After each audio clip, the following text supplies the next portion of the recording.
The world has known many saints, but it has only known one true rebel, Jesus. To the establishment, he was not a savior. He was a fire that threatened to burn down their cathedrals of lies.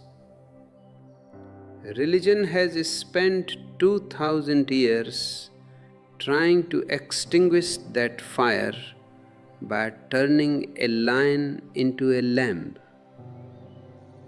They didn't worship him, they organized him so that they could kill his spirit while kneeling before his image.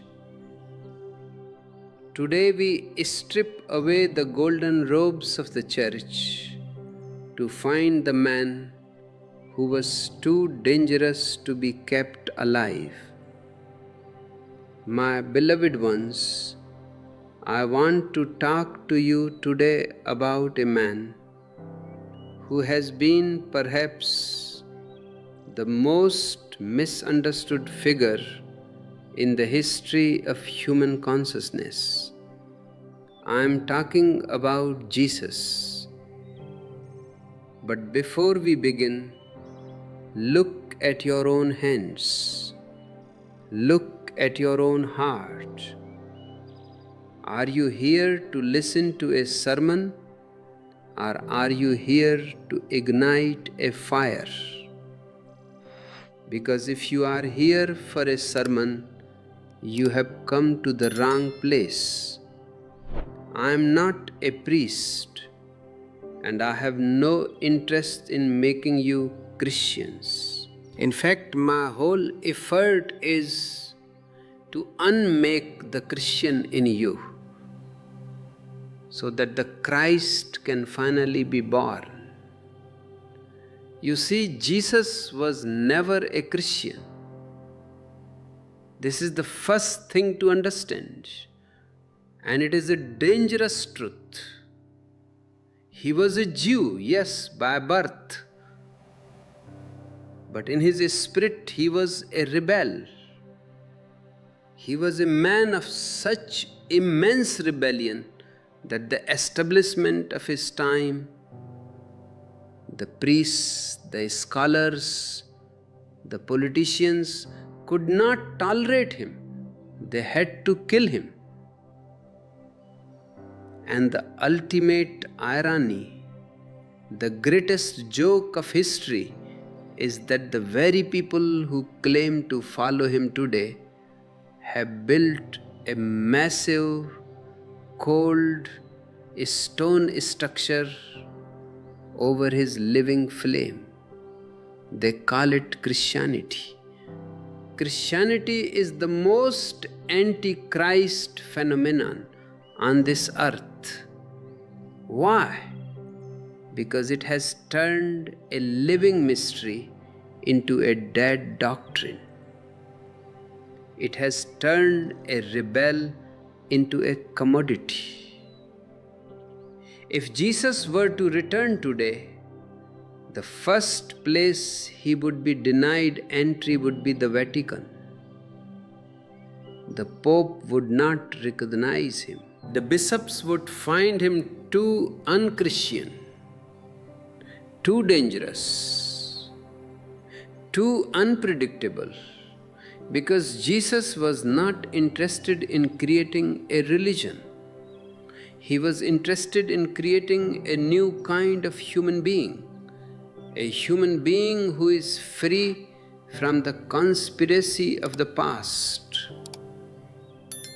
In my book, The God Conspiracy, I speak about how religions have functioned as a way to suppress the human spirit. They want believers, they don't want seekers. They want sheep, they don't want lions. And Jesus was a lion. He told his disciples The kingdom of heaven is like a mustard seed. Think about that. A mustard seed is the smallest of all seeds. It is insignificant. You could step on it and never know it was there. But when it falls on tilled earth, it becomes a great tree, a shelter for all the birds of heaven. This is the seed of rebellion I want to plant in you today. But for this seed to grow, your heart must be tilled earth. It cannot be a hard rock of belief. If you are already full of answers, if you already know who God is, then the seed will never sprout. You must become skeptical. You must doubt. You must question everything that has been handed down to you as holy. Only a skeptical mind can find the truth. The believer is just a person who is too afraid to look into the unknown. He hides behind a book, he hides behind a cross, he hides behind a ritual. But the rebel, the one who truly loves Jesus, is willing to stand alone in the dark. As we go deeper into this, I invite you to be part of this communion. If these words resonate with your soul, if you feel a stirring in your heart that you cannot explain, then I ask you to join our journey. Subscribe to this channel not as a follower, but as a fellow traveler. Share this video with those who are tired of the old lies, and let us know in the comments what rebellion means to you. We are building a community of seekers, and your presence here is a vital part of that energy. If you feel called to support the spreading of this light further, you can always check out the join button or use the super thanks feature. It is not for me, but for the message to reach the corners of the world where people are still suffocating in the dark. And for those who want to dive even deeper into my words, our ebooks are available to guide you through the silence. Now, let us look at what Jesus was actually saying. He said, "I and my Father are one." To the priests, this was blasphemy. To them, God is up there, sitting on a high throne, judging you, punishing you, rewarding you. They have created a God in their own image, a jealous God, a violent God, a God who demands sacrifice. But when Jesus says, "I and my Father are one," he is not talking about a biological relationship. He is talking about an existential realization. He is saying that the seeker and the sought are not two. He is saying that the ocean has realized it is the ocean, even while it is in the form of a wave. This is the God conspiracy I want to expose. The priests want you to believe that you are a sinner, that you are unworthy, that you need a mediator, a priest, a church, a savior, to reach the divine. They want to keep you in a state of spiritual poverty, because that is how they maintain their power. But Jesus says the kingdom is within you. He is not saying it will be given to you if you behave. He is saying it is already there. You are already the kingdom. You just have to wake up to it. The establishment could not allow this message to spread. If every individual realizes they are one with the divine, who will go to the temple? Who will pay the tithes? Who will fear the priest? The whole structure of exploitation would collapse. So they crucified the man. And then they did something even more clever. They worshipped him. Worship is a way of getting rid of someone. When you worship a man, you put him on a pedestal. You make him a god. And by doing so, you ensure that you don't have to follow in his footsteps. You say, oh, Jesus was the Son of God. He was special. I am just a poor human being. This is a beautiful trick of the mind. By making him a god, you have killed his message. Jesus was a human being who reached the ultimate height of consciousness. And what he reached, you can also reach. That is the message of the mustard seed. The potential is in the seed. You are a seed. You are not yet a tree. But the tree is hidden within you. The fragrance is hidden within you. But you are so caught up in your Christianity, in your Hinduism, in your Islam, that you have forgotten your own soul. You are carrying a map, but you have never walked the path. In my commentaries on the Gospel of Thomas, the mustard seed, I explain that Jesus was speaking a language of the heart. The mind cannot understand him. The mind is logical, the mind is mathematical. But Jesus is a poet of the soul. When he talks about dying to be born again, the mind gets scared. It thinks about physical death. But Jesus is talking about the death of the ego. He is saying that unless the you disappears, the real cannot appear. You must become a nobody to become everything. This is why he was such a threat. He was teaching people how to be individuals.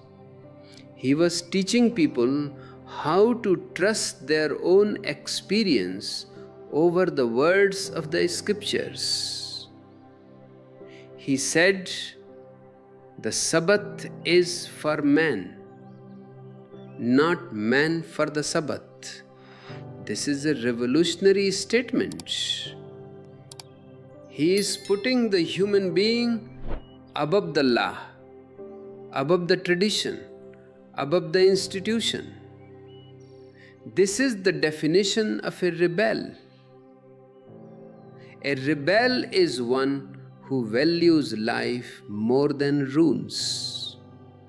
A rebel is one who values love more than logic. If you are listening to me, don't just hear my words, Listen to the silence between the words, because it is in that silence that the truth is found. We are living in a world that is obsessed with knowing. We want more information, more facts, more theories. But truth is not information. Truth is a transformation. It is a shift in your very being. I see so many of you struggling with anxiety, with fear, with a sense of meaninglessness. This is because you have been disconnected from your own roots. You have been told that you are a Zorba, or you must be a Buddha. But I tell you, be Zorba the Buddha. Be Ardhi. Enjoy the pleasures of life. Dance, sing, love, and yet remain a witness. Let your life be a celebration, but let that celebration be rooted in silence. Jesus was a man of celebration. They called him a drunkard. They called him a friend of sinners and prostitutes. Why? Because he didn't live by the suds and musts of the society. He lived from his own inner light. He was a man who loved life so much that he was willing to die for it. But his death on the cross was not a tragedy. It was the ultimate statement of his freedom. Even on the cross, he could say, "Father, forgive them, for they know not what they do." This is not the voice of a victim. This is the voice of a master. He was so full of love that even those who were killing him could not take his love away. You too can find this love,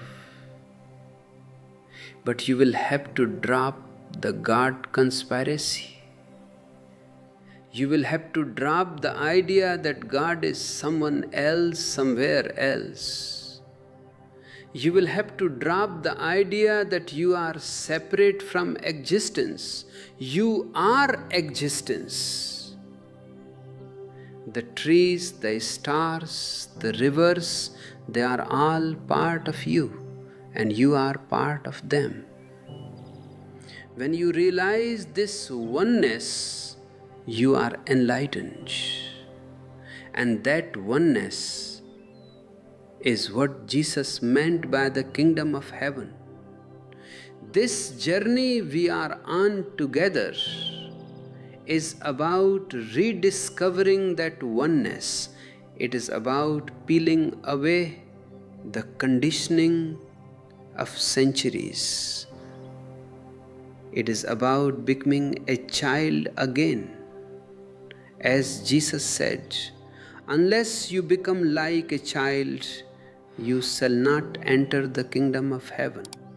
What does it mean to be like a child? It means to be in a state of not knowing. It means to be full of wonder, full of awe, full of innocence. A child has no theology. A child has no prejudices. A child just is. I want you to bring that innocence back into your life. Stop being so serious. Religion has made people so solemn, so long faced. But true religion is a dance, it is a laughter. If your God doesn't know how to laugh, He is not God. He is just a projection of your own misery. Jesus was a man of joy. He was a man who brought wine to the wedding. He was a man who celebrated the beauty of the lilies in the field. So let us celebrate today. Let us celebrate the fact that we are here, that we are alive, that we have the opportunity to wake up. And as you go about your day, carry this seed of rebellion with you. Don't just conform. Don't just follow the crowds. Find your own truth. Listen to your own heart. That is the only way to honor the Spirit of Jesus.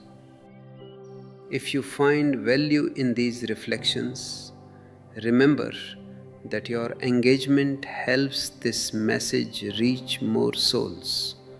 Hit that like button, and if you haven't already, subscribe. We have many more journeys to take together. And if you want to support this channel in a more tangible way, consider becoming a member through the join button or giving a super thanks. Every bit of support helps us keep these teachings accessible to all. And don't forget to explore our ebooks for a deeper immersion into the path of the rebel. Let us continue. Jesus was a man who lived in the now. He said, "Do not worry about tomorrow, for tomorrow will worry about itself." This is one of the most difficult things for the human mind to do. Our minds are always either in the past or in the future. We are either remembering our regrets or planning our anxieties. But life is only in the present. If you are not in the now, you are not alive. You are just a ghost haunting your own life. Jesus was teaching the art of being present. When he spoke to the woman at the well, or when he healed the sick, he was 100% there. He was not thinking about his mission or his legacy. He was just being love in that moment. And that is what I want for you. I want you to be 100% present in whatever you do. Whether you are drinking a cup of tea, or talking to a friend, or walking in the park, be there. Don't be somewhere else. The God conspiracy is designed to keep you away from the now. It gives you the hope of a future heaven, so that you will tolerate the hell of the present. It tells you that if you suffer now, you will be rewarded later. This is a poison. There is no later. There is only now. If you cannot find heaven here and now, you will not find it anywhere. Heaven is not a place you go to after death. It is a state of consciousness you enter into before death. Jesus was trying to wake people up to this reality. He was trying to show them that they were already enlightened, but they were fast asleep.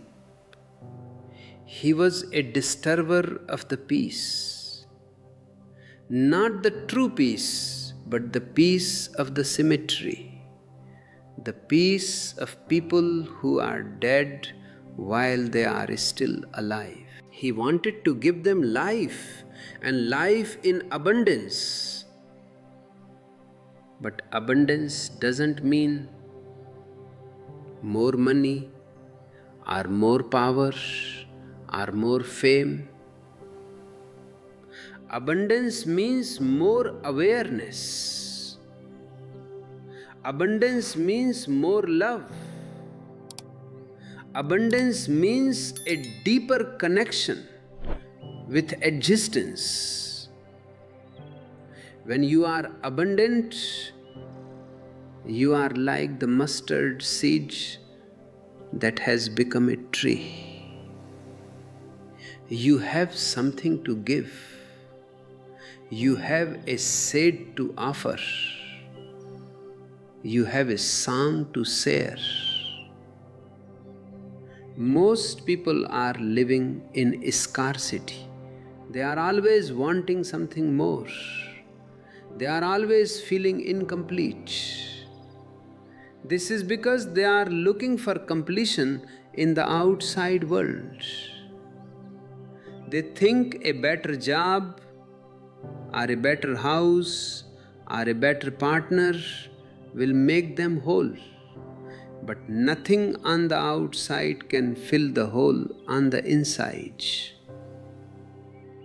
Only the kingdom of heaven, your own inner being, can do that. Jesus was the ultimate skeptic because he doubted the values of his society. He doubted the importance of his status, of wealth, of ritual. He saw through the hypocrisy of the holy men. He saw that they were just whited sepulchres, beautiful on the outside, but full of dead men's bones on the inside. And he had the courage to say it. That is why he was a rebel.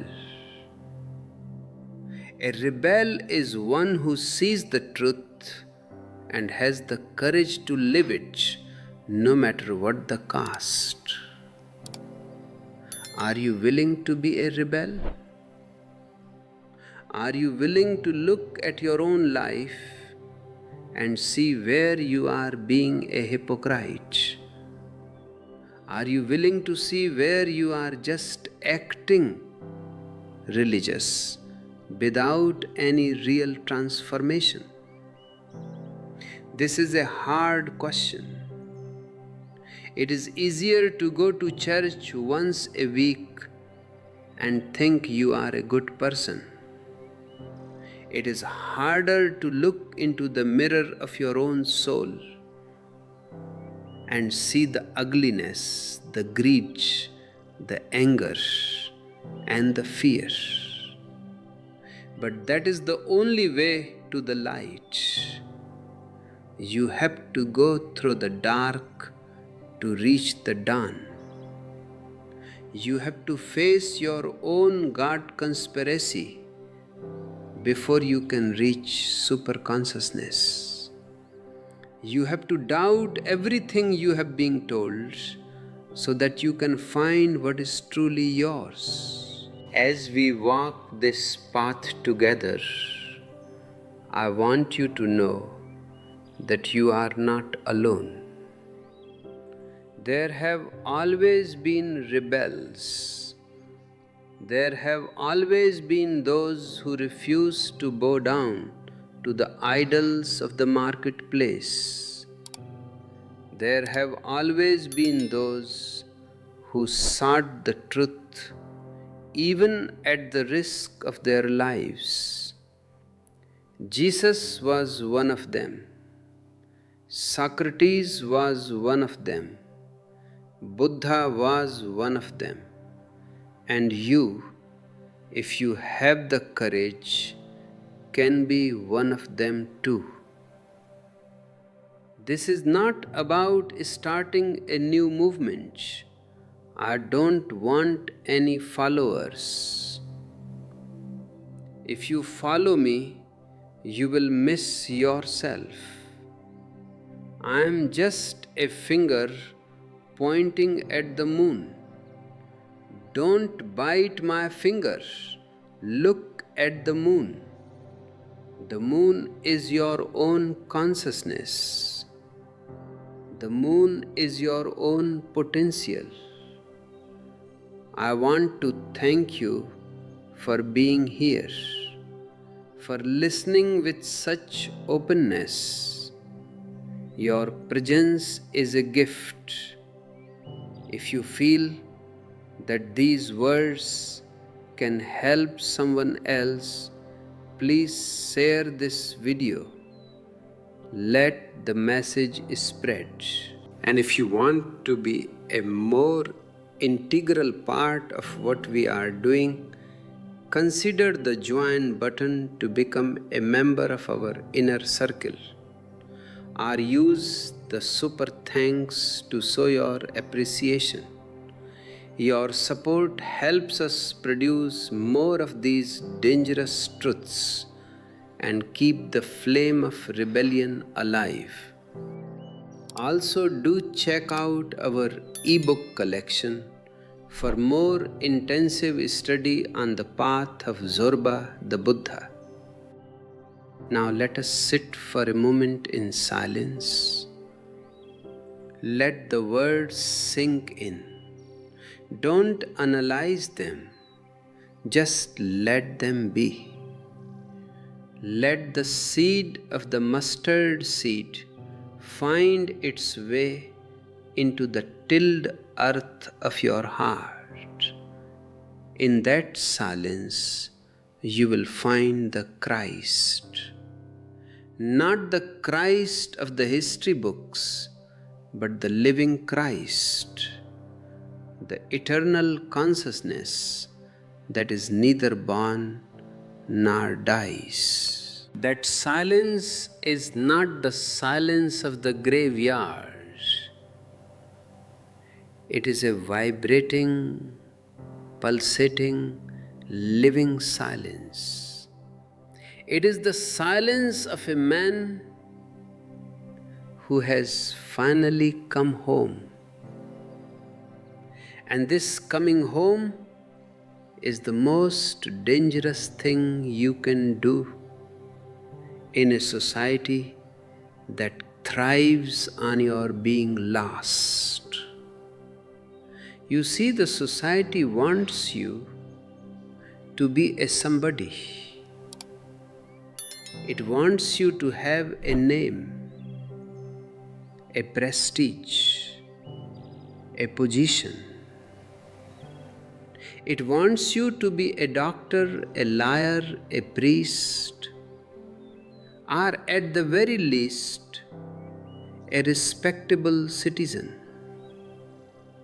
But Jesus says, "Blessed are the poor in spirit, for theirs is the kingdom of heaven." What does it mean to be poor in spirit? It does not mean being a beggar. It means being a nobody on the inside. It means being empty of all the junk the society has filled you with. When you are empty, you are a hollow bamboo. And only a hollow bamboo can become a flute.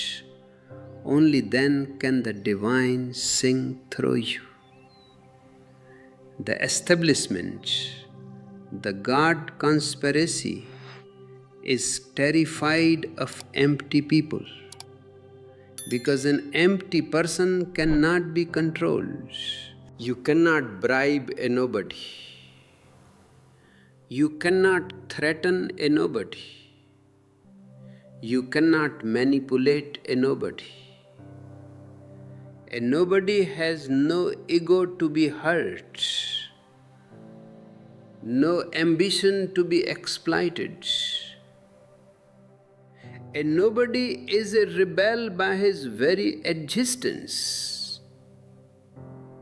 In my vision, this is the path from superstition to super consciousness.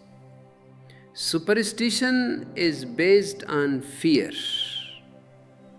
Super consciousness is based on freedom.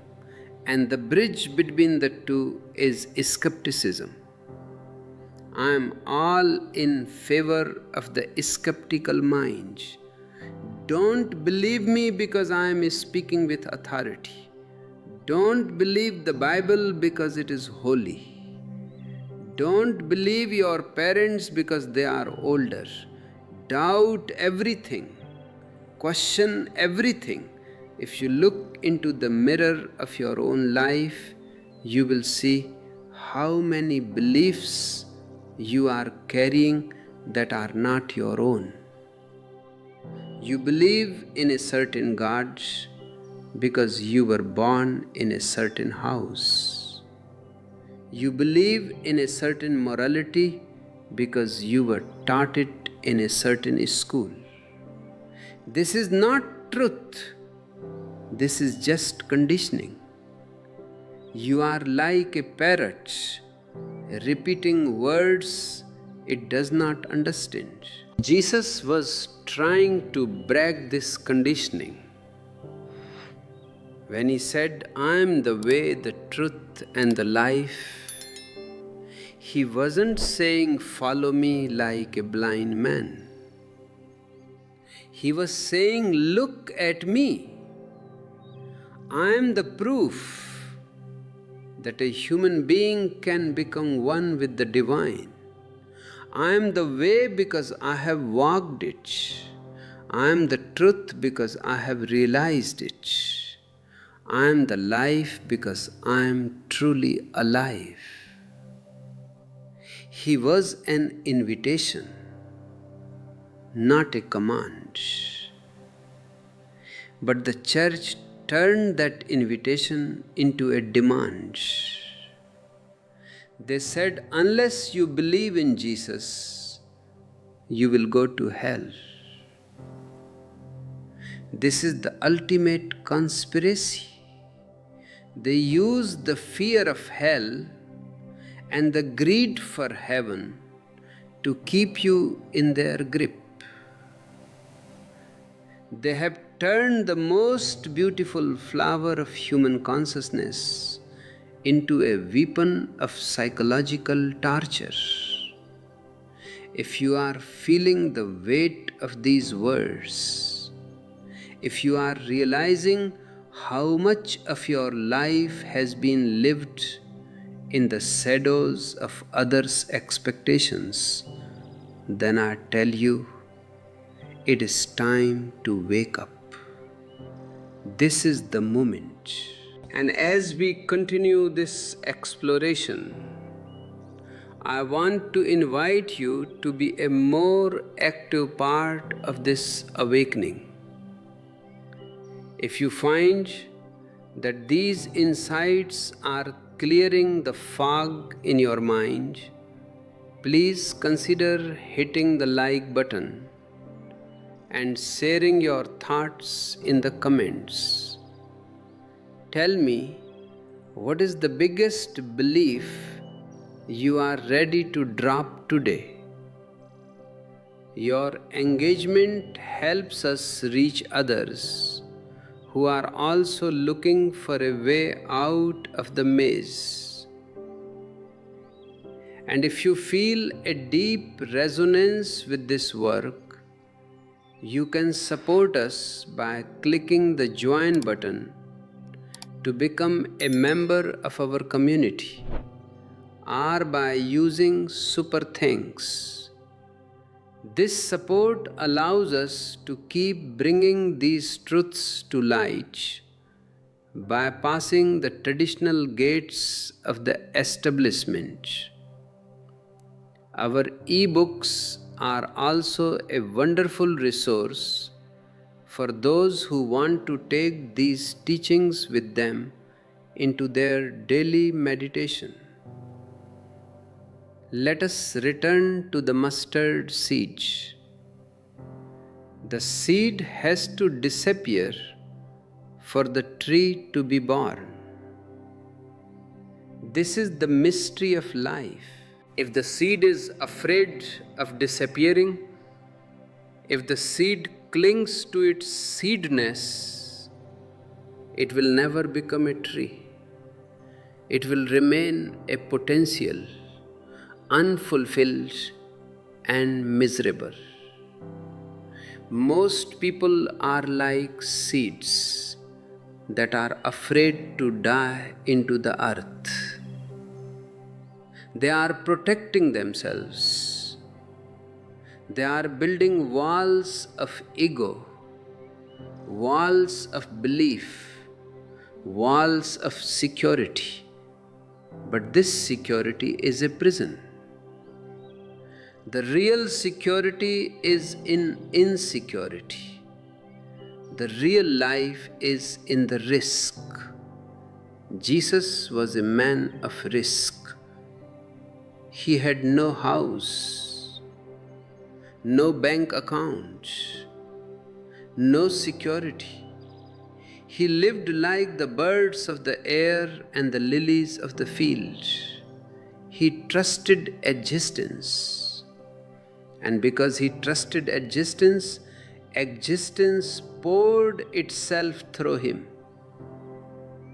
The conspiracy against the divine is the conspiracy against trust.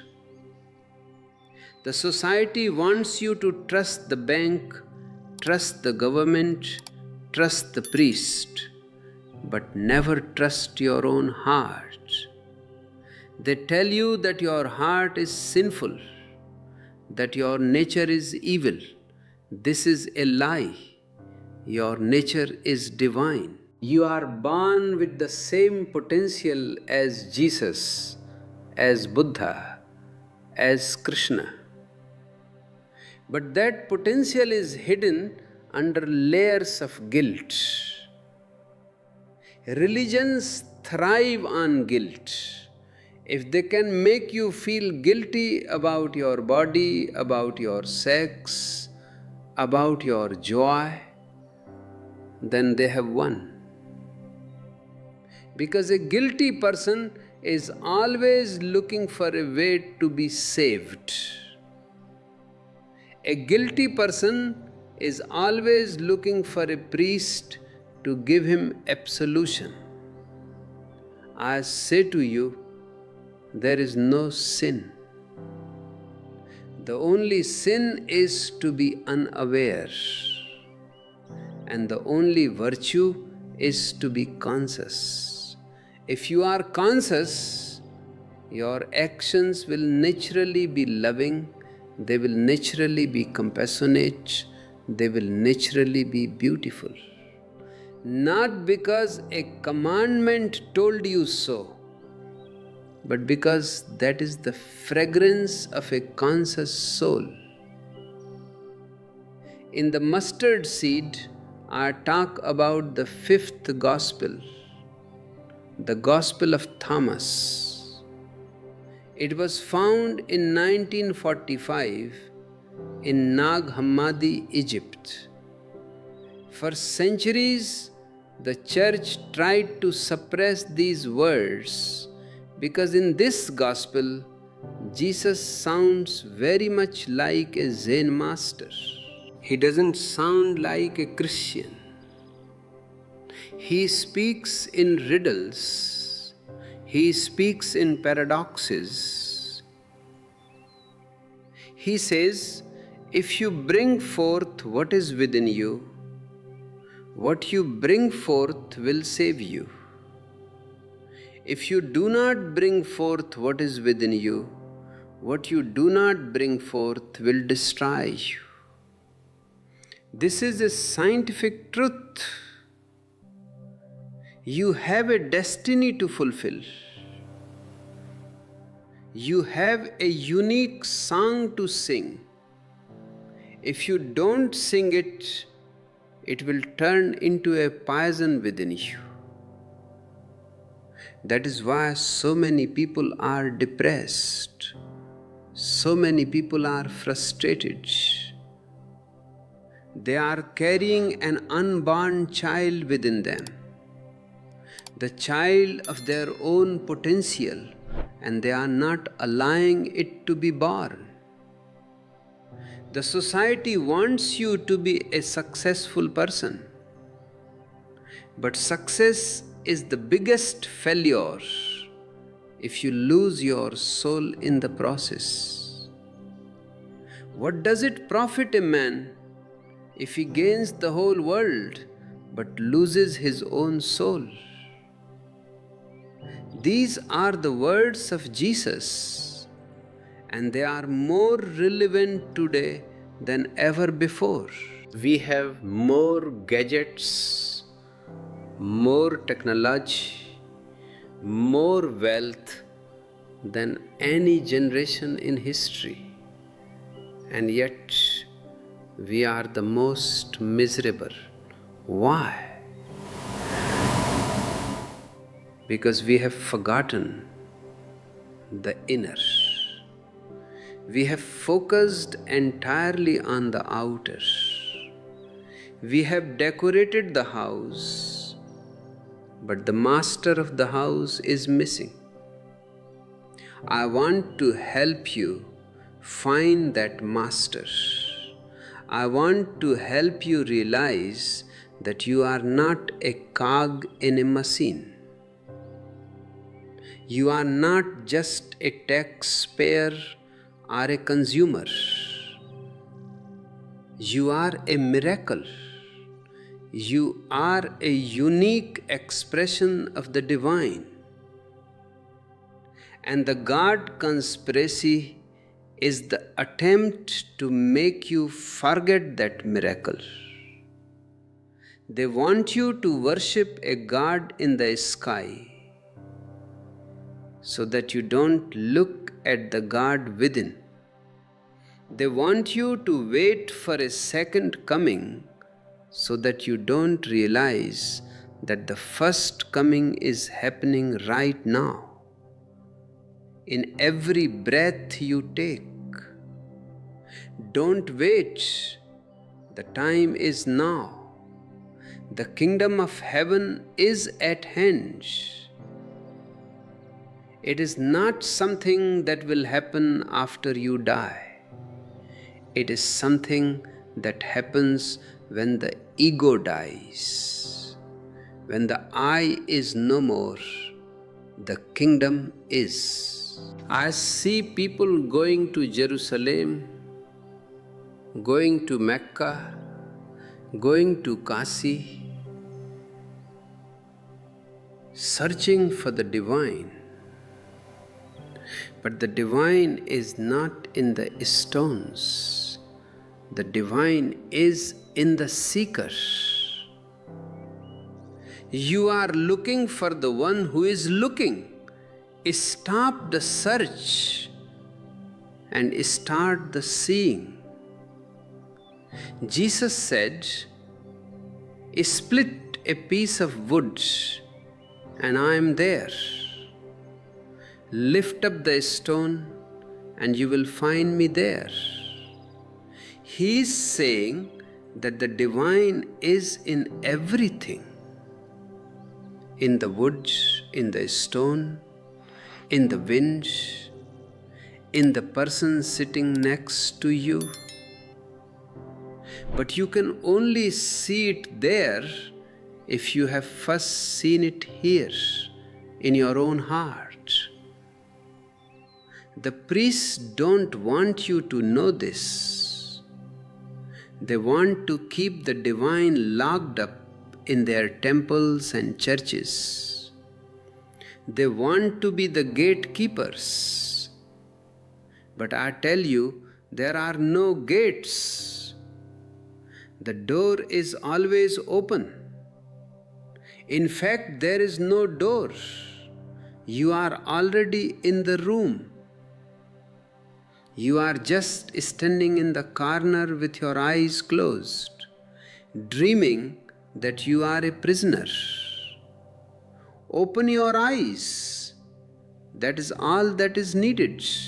And that opening of the eyes is what I call meditation. Meditation is not a religious ritual. It is not about chanting a mantra or sitting in a certain posture.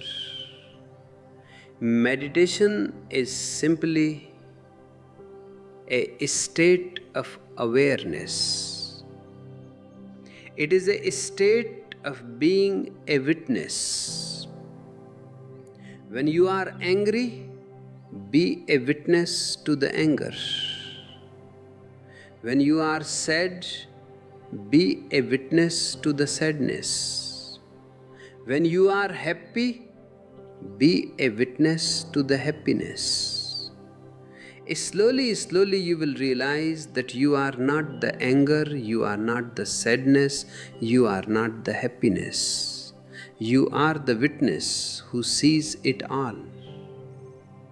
And that witness is eternal. That witness is the Christ. As we move forward in this sharing, I want to remind you that this flame we are igniting together needs to be nurtured. If you feel this message is a lifeline for you, stay connected. Subscribe to the channel and turn on the notifications so you never miss a moment of this communion. Your presence here is what makes this rebellion possible. And for those who are able, using the join button to become a member or sending a super thanks is a beautiful way to ensure this work continues to reach the millions who are still trapped in the God conspiracy. Check out our ebooks as well. They are like maps for the territory we are exploring. The establishment will tell you that I am a dangerous man. They have called me the most dangerous man since Jesus Christ, and I accept that title with great joy because I am dangerous. I am dangerous to your illusions. I am dangerous to your chains. I am dangerous to your misery. If you want to keep your misery, if you want to keep your illusions, then stay away from me. But if you want to be free, if you want to dance with the divine, then come closer. Let us burn the old and make way for the new. Jesus was a man who brought fire to the earth. He said, I have come to cast fire upon the earth, and how I wish it were already kindled. This is not the fire of destruction. It is the fire of purification. It is the fire that burns the dross and leaves only the pure gold. Your conditioning is the dross. Your Christianity is the dross. Your identity is the dross. Let it burn. Don't try to save it. The more you try to save it, the more you will suffer. Let it go. I am reminded of a story. A man was walking through a forest when he saw a great fire. In the middle of the fire, there was a snake. The man, being a good Christian, wanted to save the snake. He reached out his hand and the snake bit him. The man pulled back his hand in pain, but then he reached out again to save the snake. Again the snake bit him. A passerby saw this and said, "Why do you keep trying to save the snake? Don't you see it is biting you?" The man replied, "It is the snake's nature to bite, but it is my nature to save." This is a beautiful story, but it is incomplete. The rebel nature is not just to save, it is to transform. I don't want to save you from your life. I want to transform your life into something totally new. I want to turn your water into wine. Turning water into wine is not a miracle that happened 2000 years ago. It is a metaphor for the transformation of consciousness. Water is the ordinary, the mundane, the flat. Wine is the extraordinary, the ecstatic, the intoxicating. Most people are living watery lives, tasteless, colorless, boring. I want to show you how to turn that water into the wine of celebration. But for that, you must be willing to be drunk with the divine. You must be willing to lose your sanity, the sanity of the crowds, the sanity of the marketplace. To the crowd, Jesus looked insane. To the priests, he looked like a madman. But his madness was a higher form of sanity. The crowd is sane because they all agree on the same lies. The rebel is insane because he has found his own truth. And I tell you, it is better to be insane with truth than sane with lies. The God conspiracy is the ultimate lie. It is the lie that you are separate from God. It is the lie that God is a person who lives in the sky. God is not a person. God is godliness. God is the quality of existence. When you look at a flower and you are overwhelmed by its beauty, that overwhelming is God. When you look into the eyes of a child and you feel a deep innocence, that innocence is God. When you sit in silence and you feel a deep peace, that peace is God.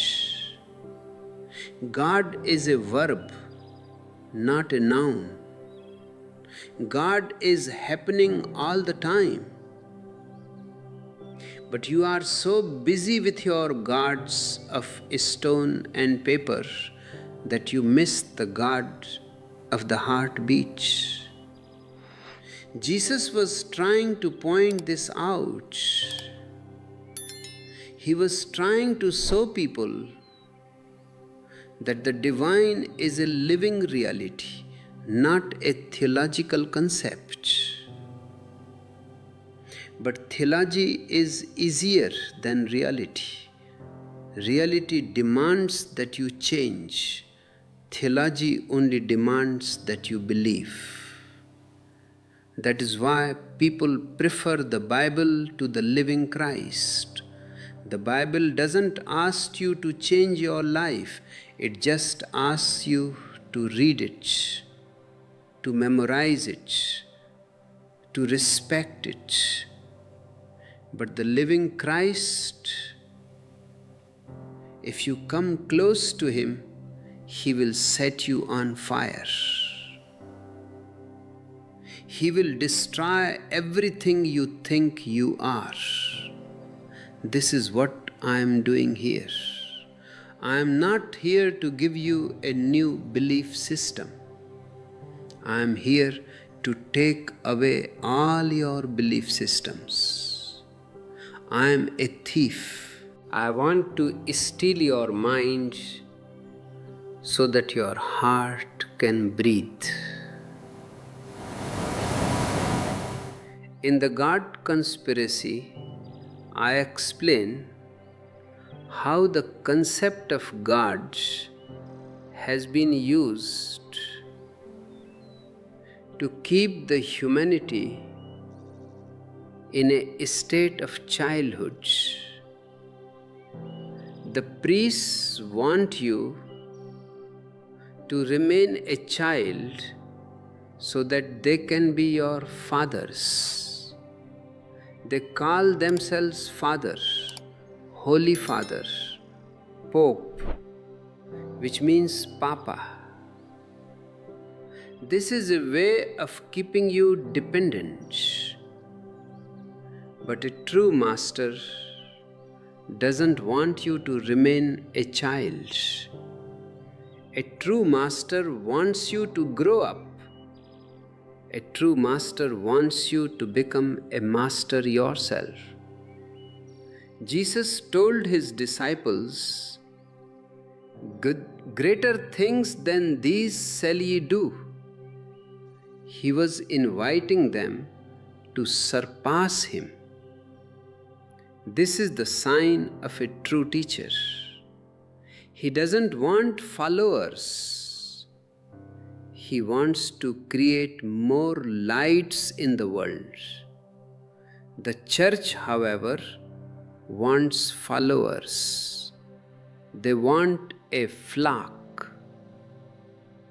And what is a flock? A group of sheep. Sheep are very obedient, very easy to lead, and very good for wool and meat. The church has been shearing its sheep for 2000 years. If you want to be a sheep, then go to the church. But if you want to be a lion, then stay here. Because a lion finds his own path. A lion does not follow the beaten track. Jesus was a lion. He didn't follow the laws of Moses. He said, "You have heard it said of old, but I say unto you." He was claiming his own authority, not the authority of a book, but the authority of his own experience. You must find your own, but I say unto you. You must find your own voice.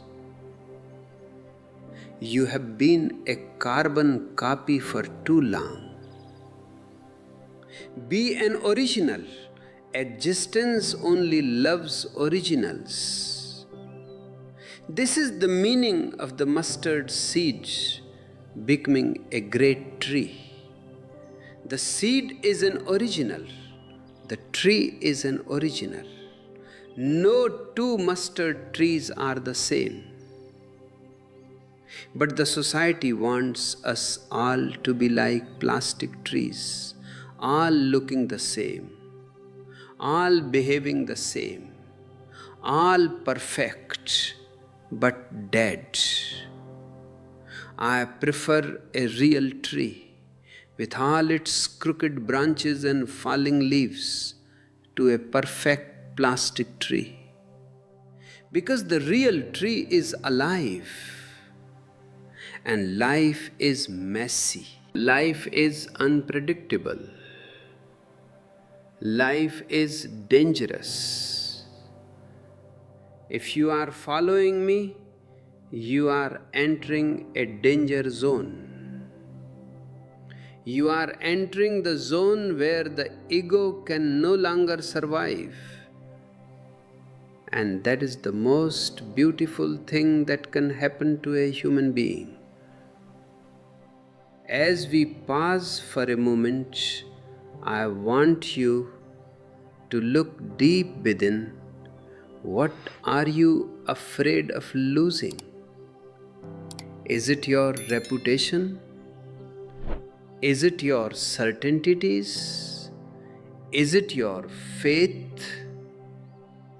Whatever it is, know that if it can be lost, it was never yours to begin with. Only that which cannot be lost is your true reality. If this message is touching that something within you that cannot be lost, then let us walk further together. Share this video with a friend who is also a lion in sheep's clothing. Leave a comment below with the word rebel if you are ready to claim your own authority. And if you feel the urge to support this work, click the join button or give a super thanks. Your contribution is a direct blow to the God conspiracy and a hand extended to those who are still searching for the light. Our ebooks are also waiting for you to guide you deeper into the silence of the mustard seed. Now let us consider the Zorba the Buddha vision. Many people think that Jesus was a man of sorrow, the man of sorrows. They see him only on the cross, bleeding and suffering. This is a very lopsided view. It is another trick of the church to make you think that holiness is connected to suffering. They have made the cross the symbol of Christianity. A cross is an instrument of death. Why not make the mustard tree the symbol? Why not make the wedding at Cana the symbol? Why not make the empty tomb the symbol? Because the church wants you to worship suffering. They want you to think that the more you suffer, the holier you are. This is a sickness. It is a spiritual masochism. I say to you, joy is holiness. Happiness is a sign that you are on the right path. If you are miserable, you are sinning against existence. If you are happy, you are in prayer. Jesus was a man of joy. He loved to eat, he loved to drink, he loved to be with people. He was a Zorba, and yet he was also a Buddha. He was deeply rooted in the silence of the divine.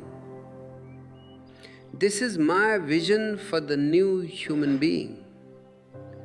Zorba the Buddha. A person who is as earthy as Zorba the Greek and as silent as Gautam Buddha. A person who can enjoy the wine of life and the wine of the divine at the same time. There is no conflict between the two. The God conspiracy has created a split in the human soul. It has told you that you must choose between this world and that world. It says if you want to be spiritual, you must renounce the material.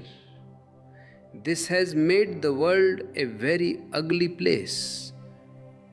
The materialists have no soul, and the spiritualists have no body.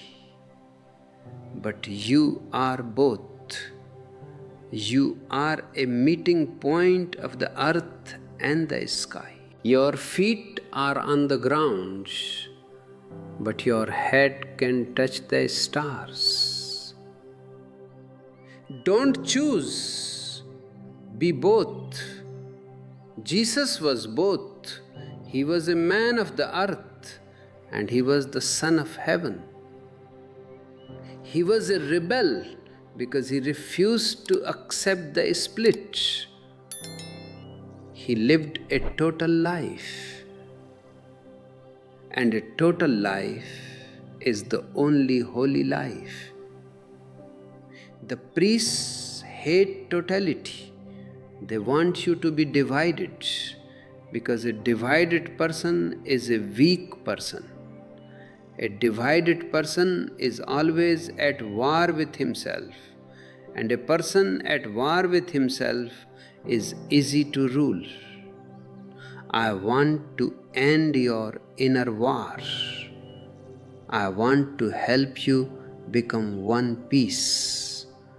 I want to help you integrate your Zorba and your Buddha. That is the only way to become a Christ.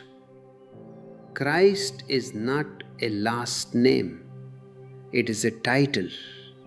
It means the anointed one, the one who has been touched by the divine. Anyone can become a Christ. You can become a Christ, but first you must stop being a Christian. You must drop the labels. You must drop the isms. You must become a simple, pure human being. A mustard seed waiting to fall into the earth. Don't be afraid of the earth. The earth is your mother. It is the tilled earth that allows the seed to grow. And the tilled earth is your own awareness, your own openness, your own vulnerability. Be vulnerable. Let the life touch you. Let the truth touch you. Even if it hurts, let it touch you. Because that hurt is the cracking of the seed's cell. It is the beginning of the tree. I see so many of you protecting your cells. You think your cell is your identity, but your cell is your prison. It is only when the cell cracks that the life begins to flow. Don't wait for a savior to crack your cell. Be your own savior. Take the hammer of awareness and break the cell yourself. That is what Jesus meant when he said the kingdom of heaven is taken by violence. He didn't mean physical violence. He meant the inner violence of breaking the ego, the inner violence of the rebel. Are you ready to be violent with your own ego? Are you ready to be a rebel? This is the only question worth asking. I am here to support you in that rebellion. I am here to give you the courage to be yourself. Because to be yourself in a world that is trying to make you like everyone else is the greatest achievement.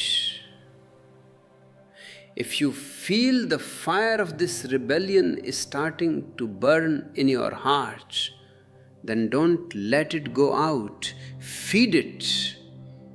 Feed it with silence. Feed it with awareness. Feed it with love. And let us continue this journey together. I want to thank you for your time, for your energy, for your love. It is a joy to share these dangerous truths with you. If you have found this session helpful, please like the video and share it with those who are ready to hear it. And if you want to help us keep this mustard seed growing, please use the join button or super thanks. Your support means the world to us, and it helps us reach those who are still searching for a way home. Don't forget to look at our ebooks for more guidance on the path of the rebel. That cracking of the cell is a moment of supreme crisis, and the God conspiracy is designed precisely to prevent you from ever reaching that point. The conspiracy wants you to stay in the cell, comfortable, safe, and dead. It gives you the blanket of belief so that you don't feel the cold wind of reality, but reality is where the growth is. Look at what they have done to Jesus' words. He spoke of the kingdom of heaven, and they turned it into a geographical location. He spoke of resurrection, and they turned it into a medical miracle of a corpse coming back to life. These are not biological events, they are psychological and spiritual transformations. To be resurrected means to wake up from the sleep of the ego. It means to die to the past and be born to the now. This is the most dangerous thing you can do, to live without a past. The society depends on your past, your name, your religion, your nationality, your education. All these are part of your past. If you drop them, who are you? You are a nobody. And the moment you are a nobody, you are free. The God conspiracy cannot catch a nobody. It can only catch a somebody. If you are a Christian, they can control you through the church. If you are a citizen, they can control you through the state. But if you are just a life, a pure existence, you are beyond their reach. The priests and the politicians are in a deep partnership. The politician controls your body, and the priest controls your soul. They both want you to be a follower. They both want you to be afraid. Because a person who is not afraid is a person who cannot be enslaved. Jesus was not afraid. Even when he was standing before Pontius Pilate, he was the one who was free, and Pilate was the one who was a slave to his position, a slave to Rome, a slave to his own fear. I want you to find that fearlessness, but it cannot be practiced. You cannot try to be brave. Bravery is a byproduct of understanding. When you understand that you are not the body, that you are not the mind, that you are an eternal consciousness, then fear disappears on its own. How can you kill the eternal? How can you destroy the light that was never born? This understanding is what I am here to share with you. This is not a philosophy to be discussed. It is an experience to be lived. And as we dive deeper into this mystery, I want to remind you that your participation here is not just as a viewer. You are part of this energy field. If you feel that these words are stripping away the lies you've been told, then hit that like button. It's a small gesture, but it tells the world that you are a rebel. Share this video with those who are suffocating in the God conspiracy. And don't forget to join our community by clicking the join button or using the super thanks feature. Your support helps us keep this flame alive in a world that is trying to blow it out. Also, check out our ebooks to carry these meditations with you wherever you go. Jesus said, "I have come to bring a sword." This has confused many people. They think he was talking about a physical sword, about war. No, the sword he brought was the sword of discrimination, the sword that cuts the real from the unreal, the true from the false. He came to cut the umbilical cord that ties you to the crowd. He came to make you an individual. The God conspiracy is a collective phenomenon. It thrives on the crowd psychology. Why do people go to church? Because everyone else is going. Why do they believe in a certain God?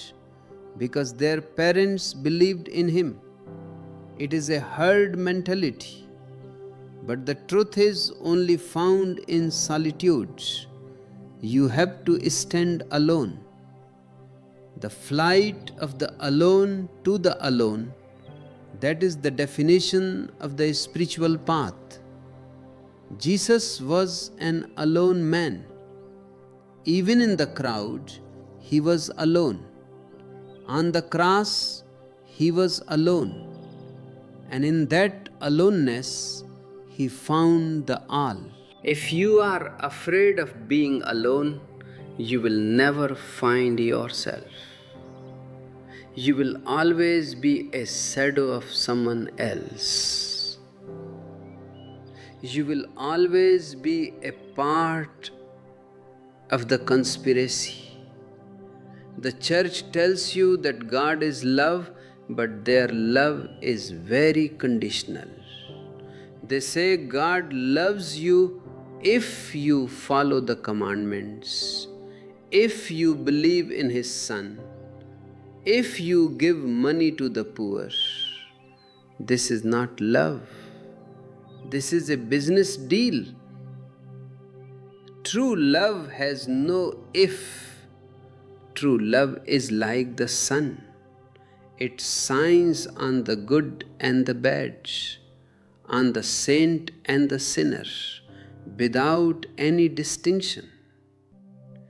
Jesus knew this love. He lived this love. That is why he could sit with the sinners and the outcasts. He saw the divine in them. He didn't see sinners, he saw seeds that hadn't yet found the right soil. He was a gardener of the soul. He didn't judge, he only nurtured. The God conspiracy, on the other hand, is built on judgment. It tells you what is right and what is wrong, what is holy and what is sinful. It creates a ladder of morality where some people are higher and some are lower. This is a way of creating ego. The saint has a very big ego, the ego of holiness. And that ego is even more difficult to drop than the ego of the sinner. I tell you, drop the whole ladder. Don't try to be good, don't try to be holy. Just be natural. Just be conscious. If you are conscious, goodness will follow you like a shadow. If you are natural, you will be holy without even knowing it. The mustard tree does not know it is holy. It just is. The lilies of the field don't work or spin, yet they are more beautiful than Solomon in all his glory. Why? Because they are natural. They are not trying to be anything else. The God conspiracy is a conspiracy to make you unnatural. It gives you ideals to follow.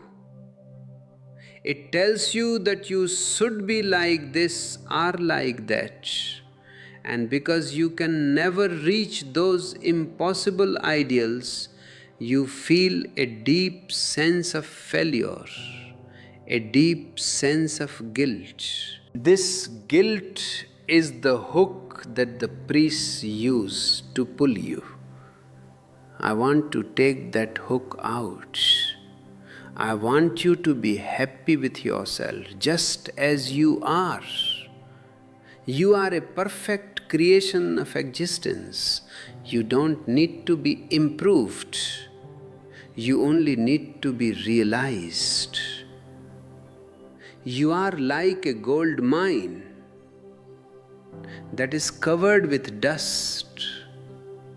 The God conspiracy is the dust.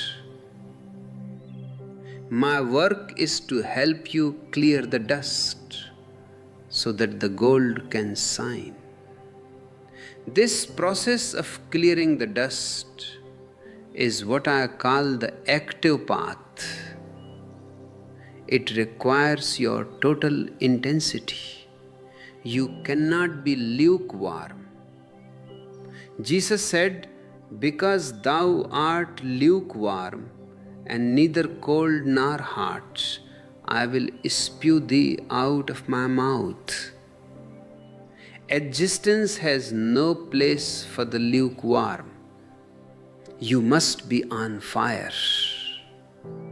You must be total in your doubt, total in your search, total in your love. Are you total?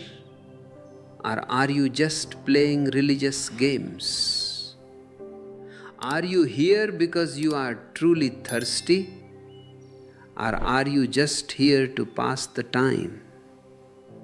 If you are thirsty, then these words will be like water to you. They will quench your thirst and ignite a new one, the thirst for the ultimate. As we move forward, let us remember that this journey is a collective rebellion. Every time you engage with this content, every time you share it, you are helping to break the chains of the God conspiracy for someone else.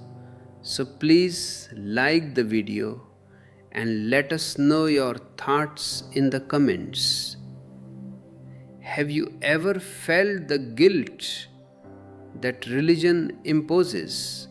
How did you break free? Your stories are the fuel for our community. And if you want to support us more deeply, use the join button or the super thanks feature. It is your generosity that allows us to keep this rebel's oasis running in the middle of a desert of conformity. Don't forget to check out our ebooks. They are the seeds of wisdom you can plant in your own tilled earth. Let us look at the idea of God itself. In the God conspiracy, I argue that God is the biggest lie ever told.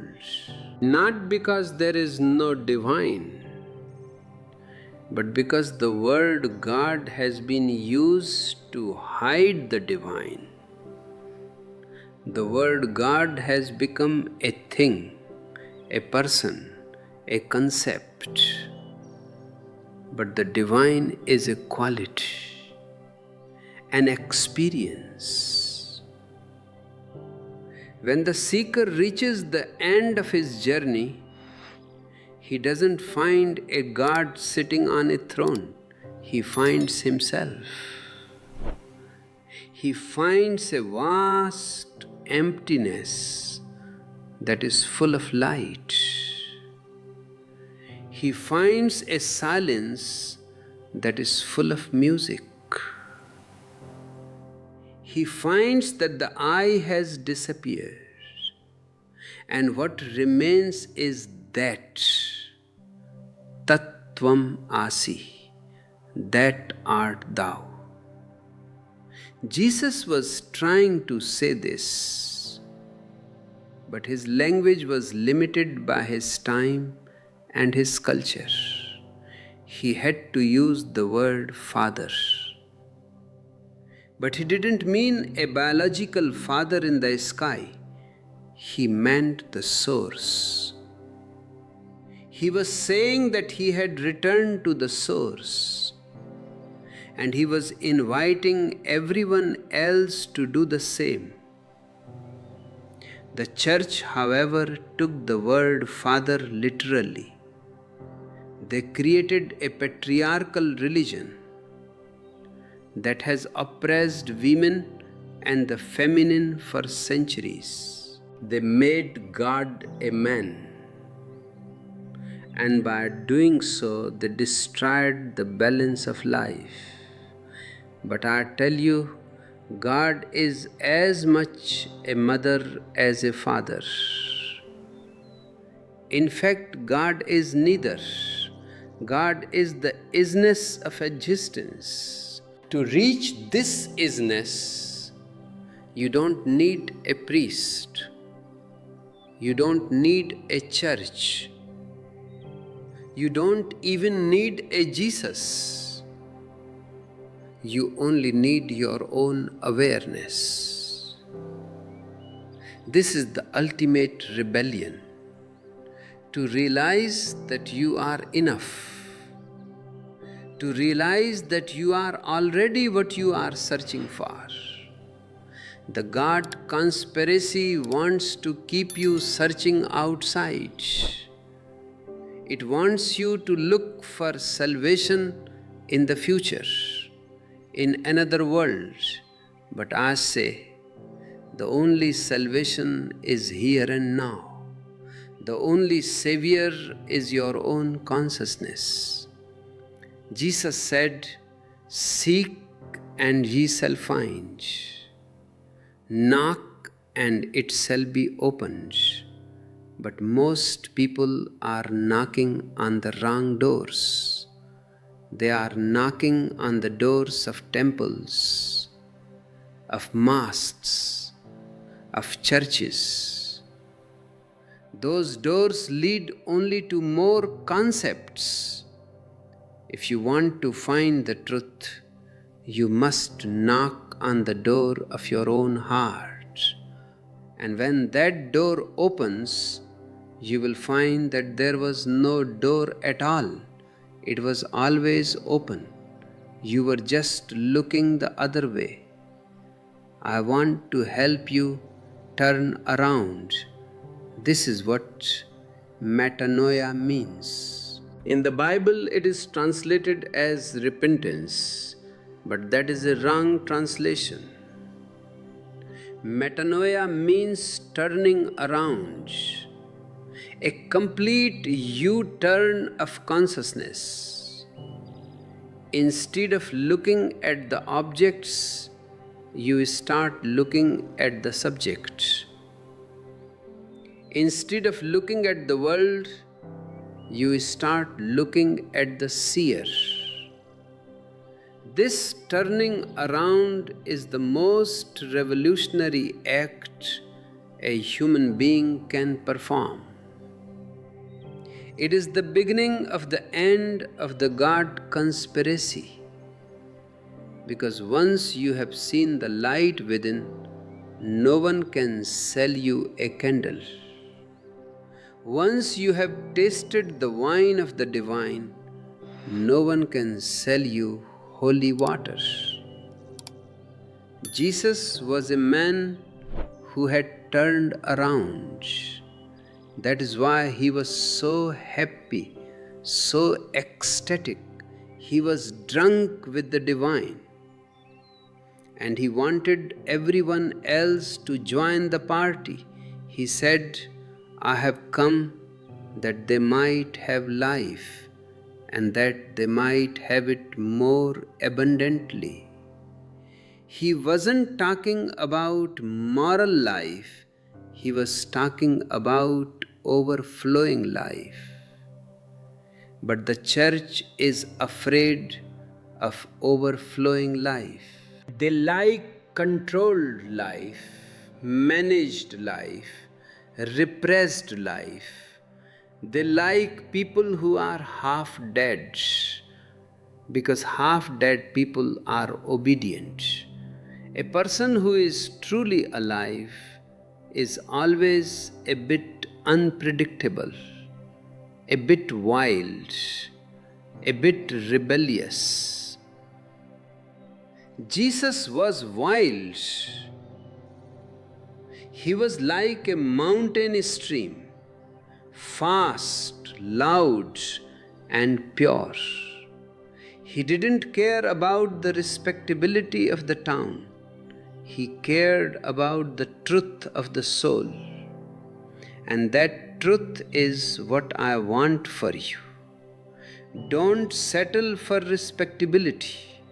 It is a cheap substitute for reality. Don't settle for belief. It is a cheap substitute for knowing. Be a seeker, not a believer. Be a rebel, not a follower. As we sit together in this moment, let us feel the presence of that mustard seed within us. It is small, it is quiet, it is hidden. But it has the power to shatter the earth and become a great tree. Trust that power. Trust your own potential. I want to thank you for your patience and your openness. This is a long journey, and we have only just begun. If you feel this message needs to reach more people, please like, share, and subscribe. Your engagement is what allows us to bypass the gatekeepers of the God conspiracy.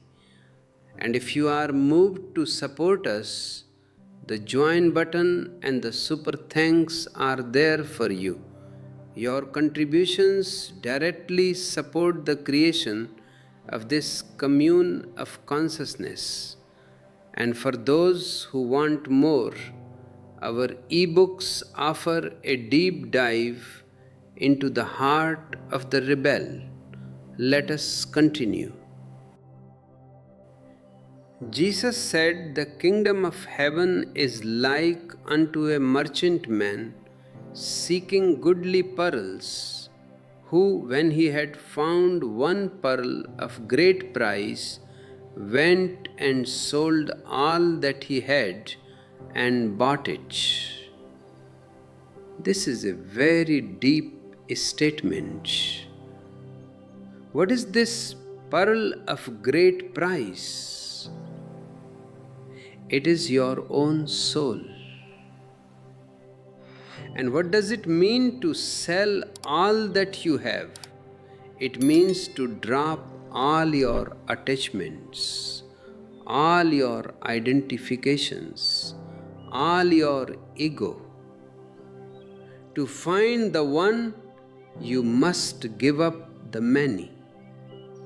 To find the real, you must give up the unreal.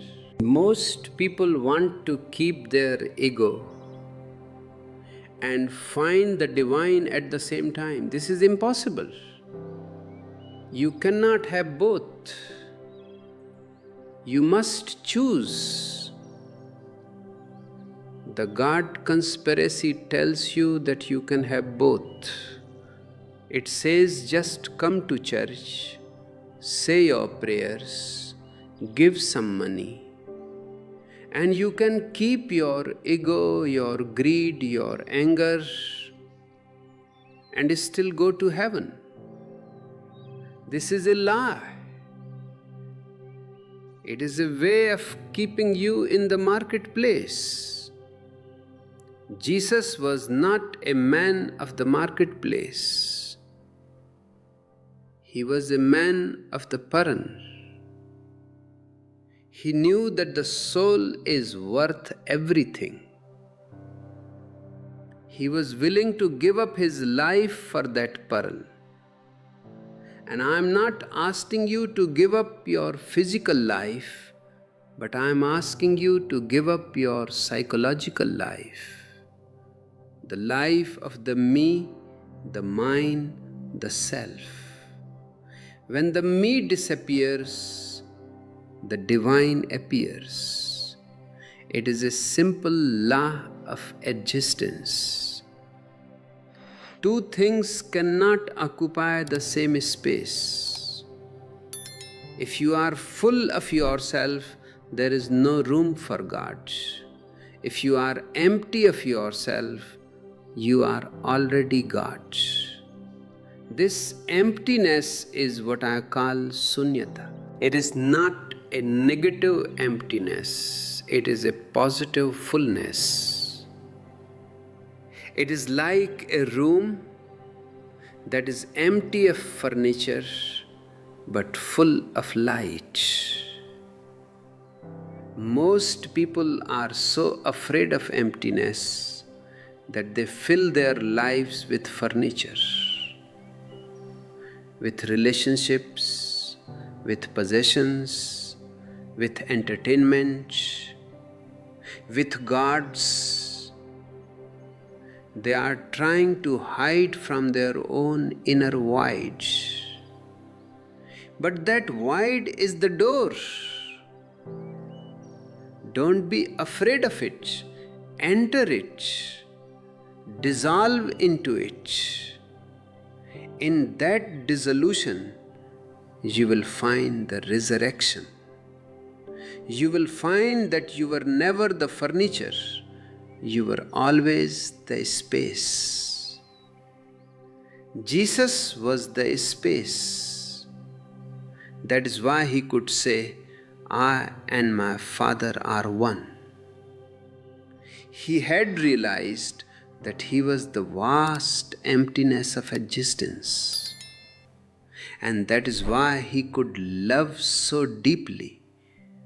Because when you are everyone, you love everyone. When you are the all, there is no other.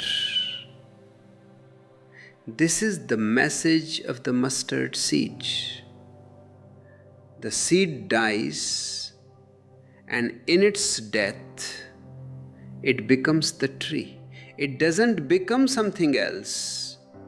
It just realizes its own potential. You are a seed. You have to die to your seedness to become the treeness. You have to die to your Christianity to become the Christ. The priests want you to remain a seed forever.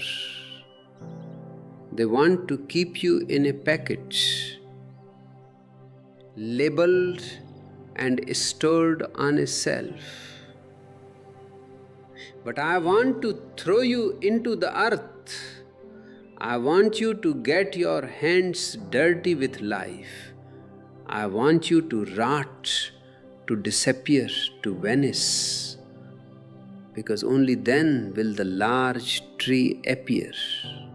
This large tree is a shelter for all the birds of heaven. What does this mean?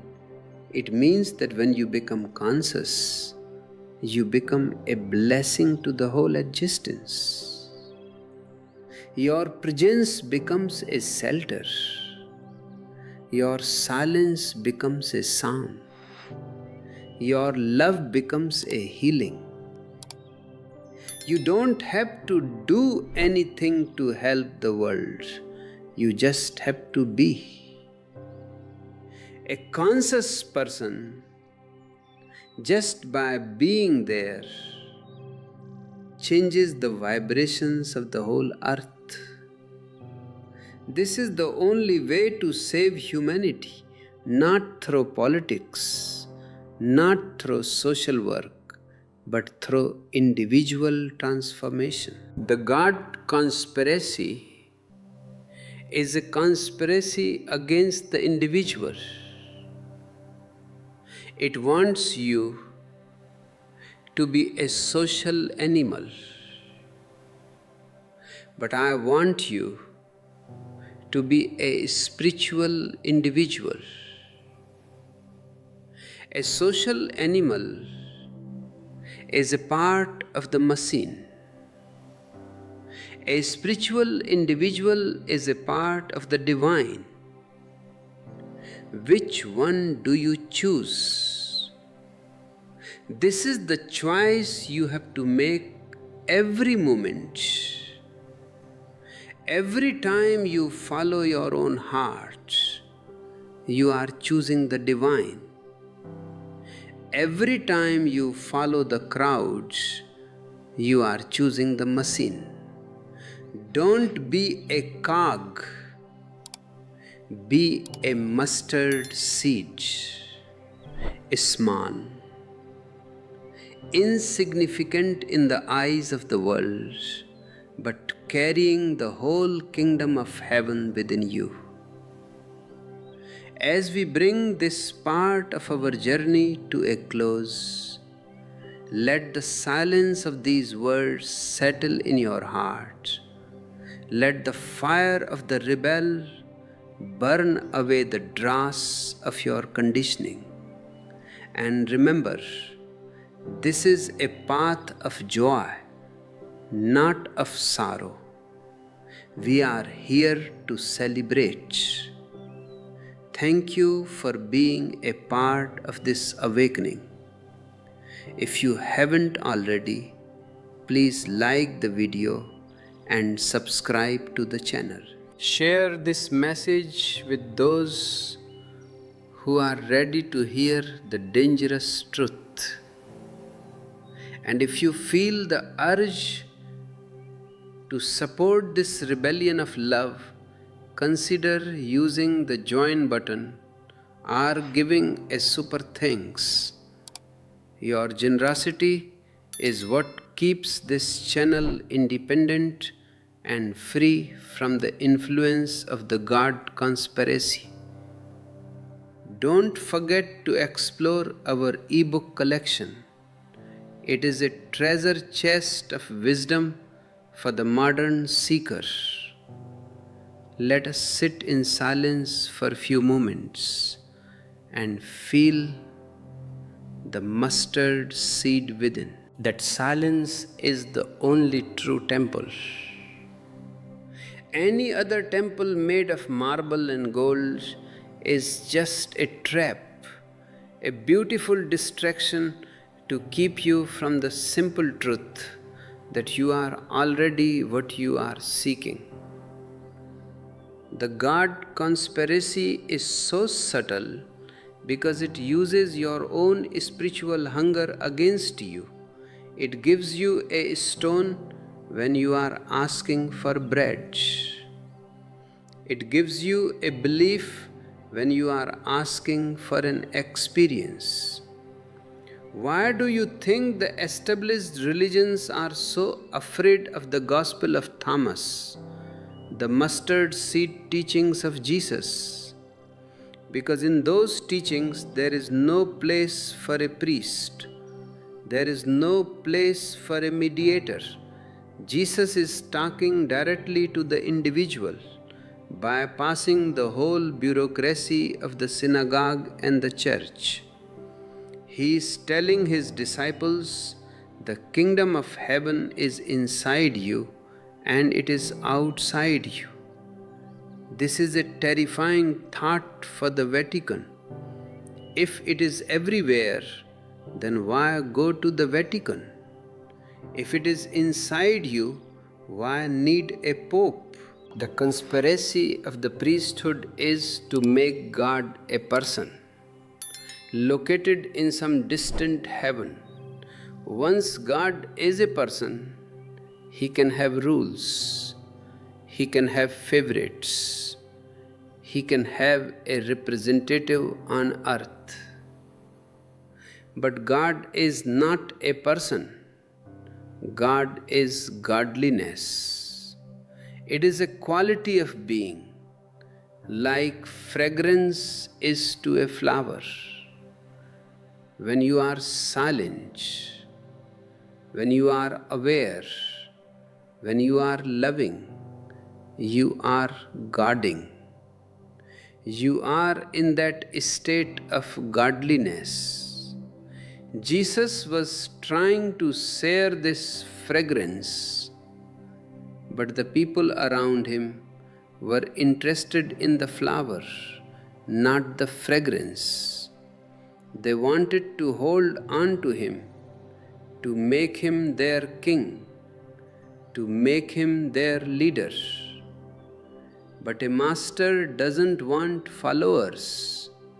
A master wants you to wake up to your own mastery. He is like a mirror. When you look at Jesus, you shouldn't see Jesus. You should see your own potential reflected in him. You should see what a human being is capable of becoming. As we journey further into this mystery, I want to invite you to look at your own life. Where have you been settling for stones instead of bread? Where have you been following a tradition just because it was handed down to you? If these words are helping you to break the old mirrors and see the reality, then show your presence. Like this video and share it with someone who is still trapped in the rituals of the past. Your comments are a way for us to commune. So tell me, have you ever felt that God was a quality rather than a person? If you feel a deep gratitude for this shared space, you can support our efforts to keep this rebellion alive by using the join button or sending a super thanks. These contributions are not for me, but for the movement of consciousness to reach every corner of the world. and for those who want to carry these reflections in their pockets, our e-books are a light for the path. The God conspiracy has taught you that you are a sinner. This is the foundation of their power. If you are a sinner, you need to be saved. If you need to be saved, you need a savior. If you need a savior, you need a church. It is a perfect circular logic of exploitation. But I tell you, there is no sin. There are only mistakes made in the dark. If you are walking in a dark room and you stumble over a chair, is that a sin? No. It is just lack of light. You don't need a savior to forgive you for stumbling. You just need to turn on the light. Meditation is that light. It is the process of turning on the lamp of awareness. Once the light is on, you stop stumbling. You see the chair, you see the door, you see the way out. You don't need anyone's forgiveness. Existence doesn't judge you. Does the sun judge the tree? Does the ocean judge the fish? Existence only loves.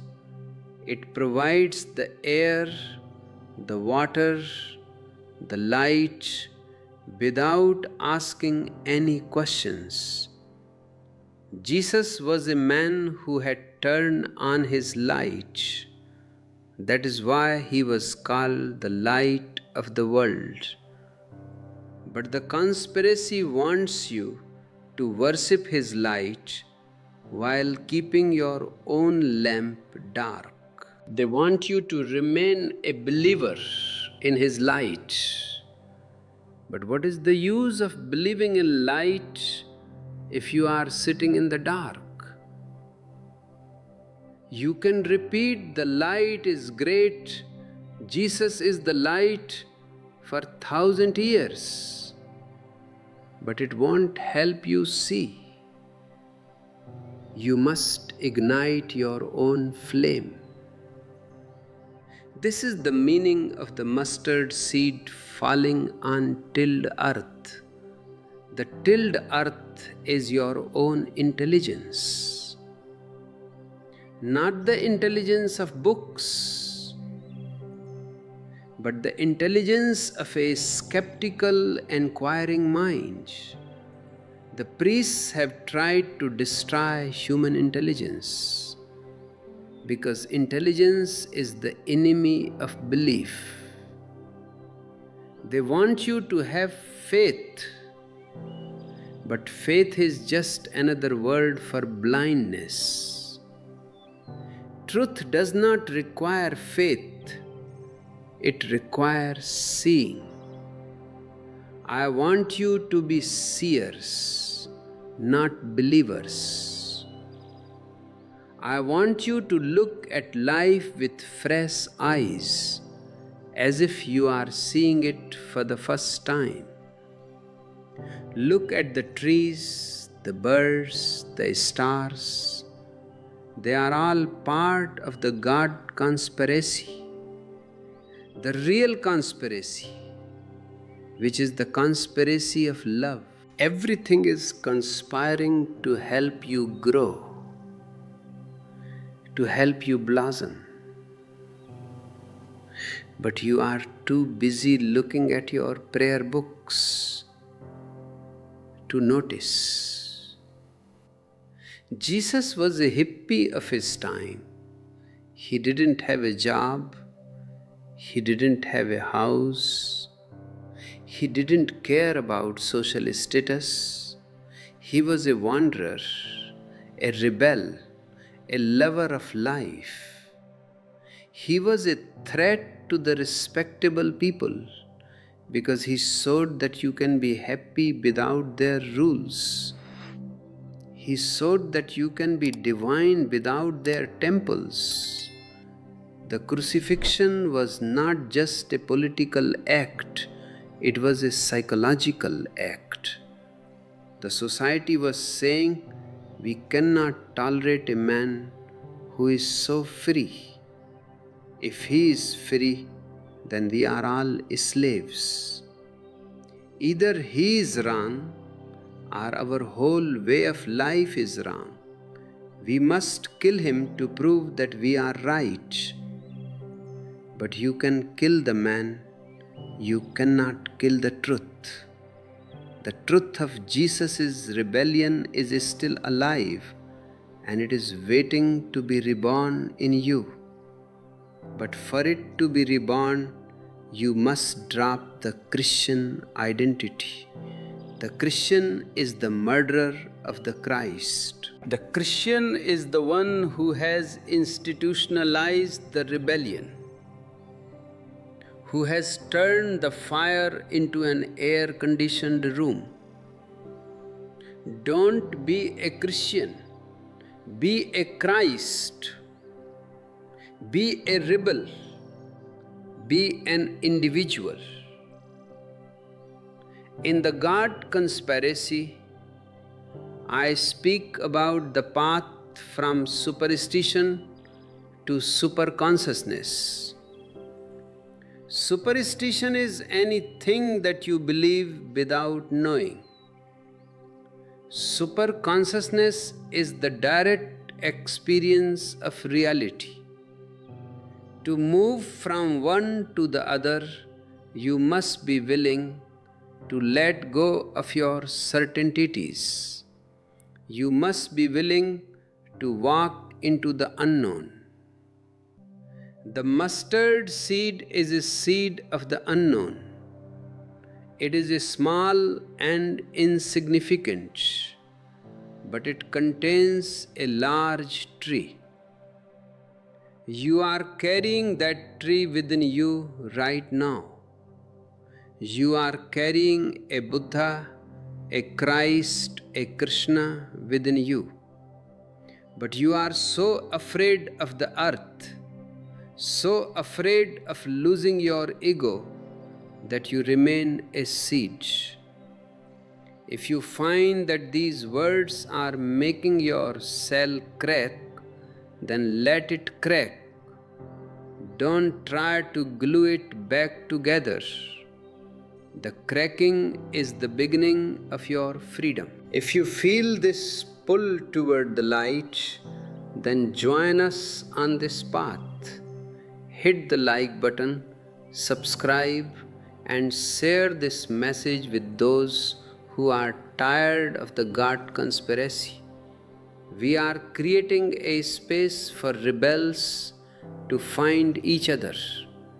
If you want to support this space, the join button is there for you to become an official member of our family.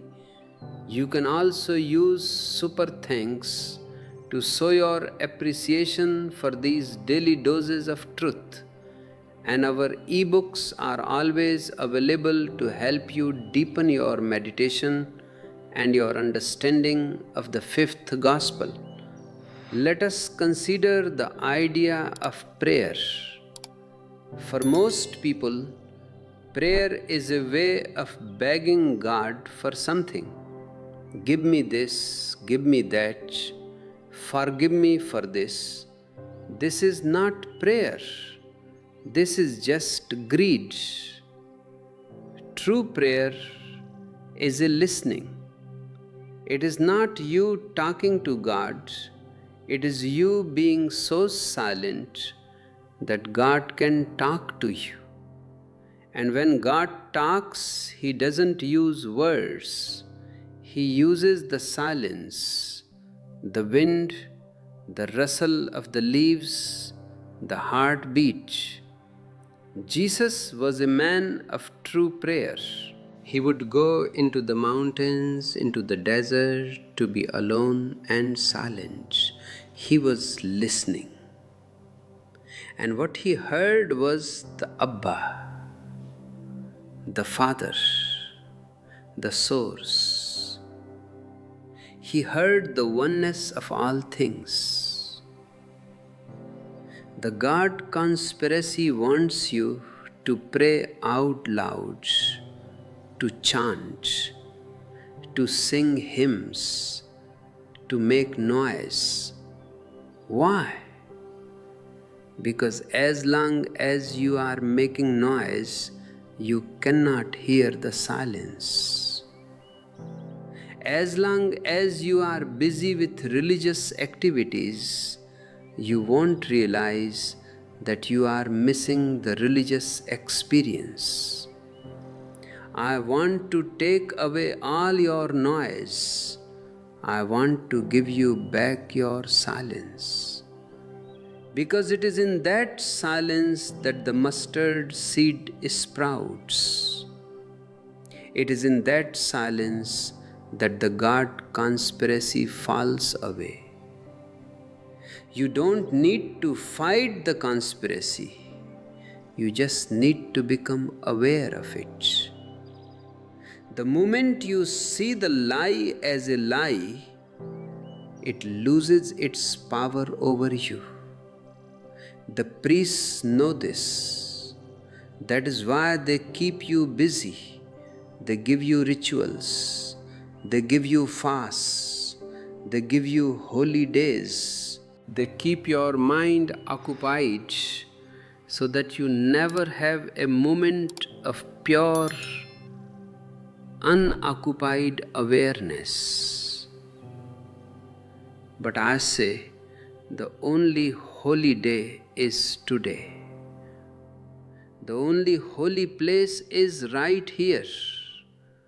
The only holy ritual is being aware.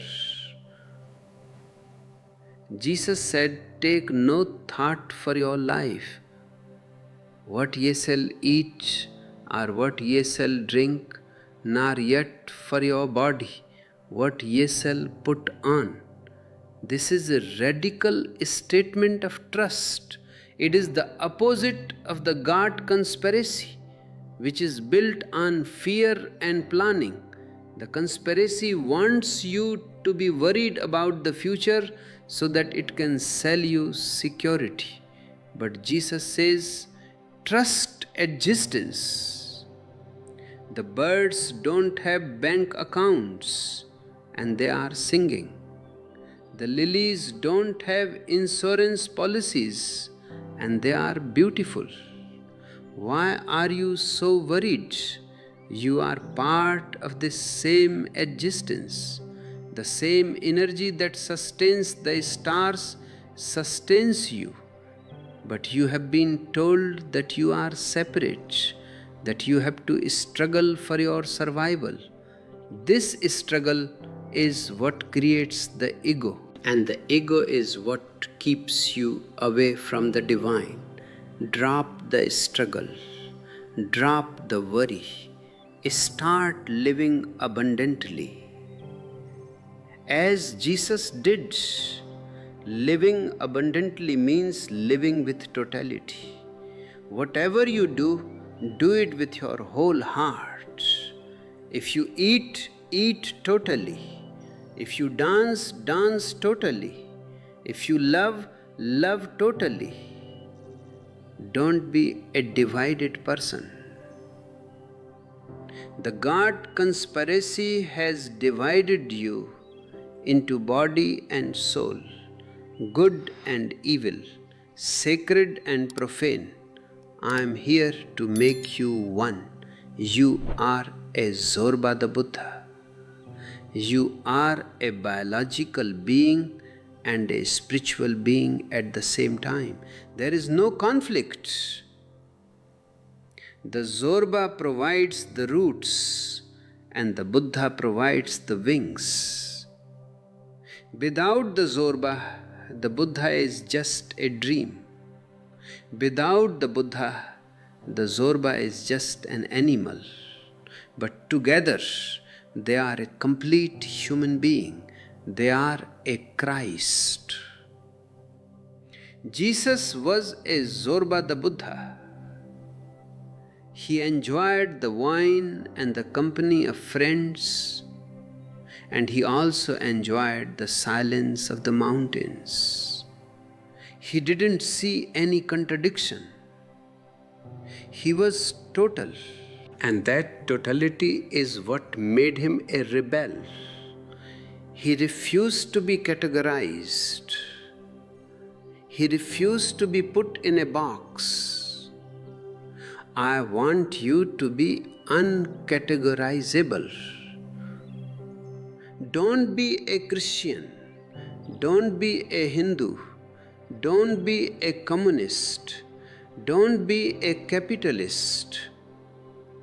Just be yourself. Be a mystery. A category is a way of killing the living reality. The moment you label something, you stop seeing it. The God conspiracy is a world of labels. It labels people as believers or infidels, saints are sinners. But I say, look behind the labels. Look at the isness. When you look at a human being, don't see a Christian or a Jew. See a consciousness that is trying to wake up.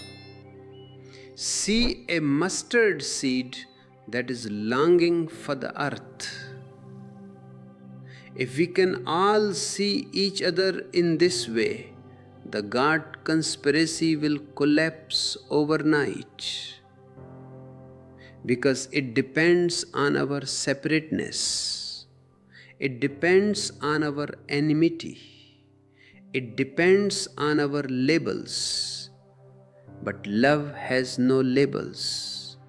Awareness has no labels. This is the kingdom of heaven that Jesus was talking about. It is a state of consciousness where all divisions have disappeared. It is the pearl of great price that is worth giving up everything for. And everything means your ego, your labels, your certainties. Are you ready to give them up? Are you ready to be a nobody? This is the most beautiful thing in the world, to be a nothingness through which the whole existence can flow. This is what it means to be poor in spirit. I want to thank you for walking this path with me today. It is a path of fire, but it is also a path of flowers. If you feel the fragrance of these flowers, then let it spread. Like this video, share it, and leave a comment. Let us know how you are experiencing your own mustard seed today. And if you feel like supporting this mission of awakening, please use the join button to become a member or give a super thanks. Your support is a vote for freedom, a vote for the individual, a vote for the Zorba the Buddha.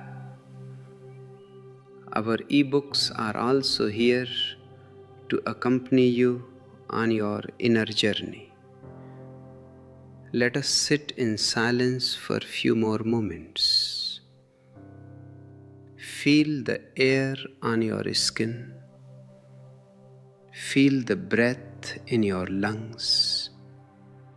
Feel the isness of the moment.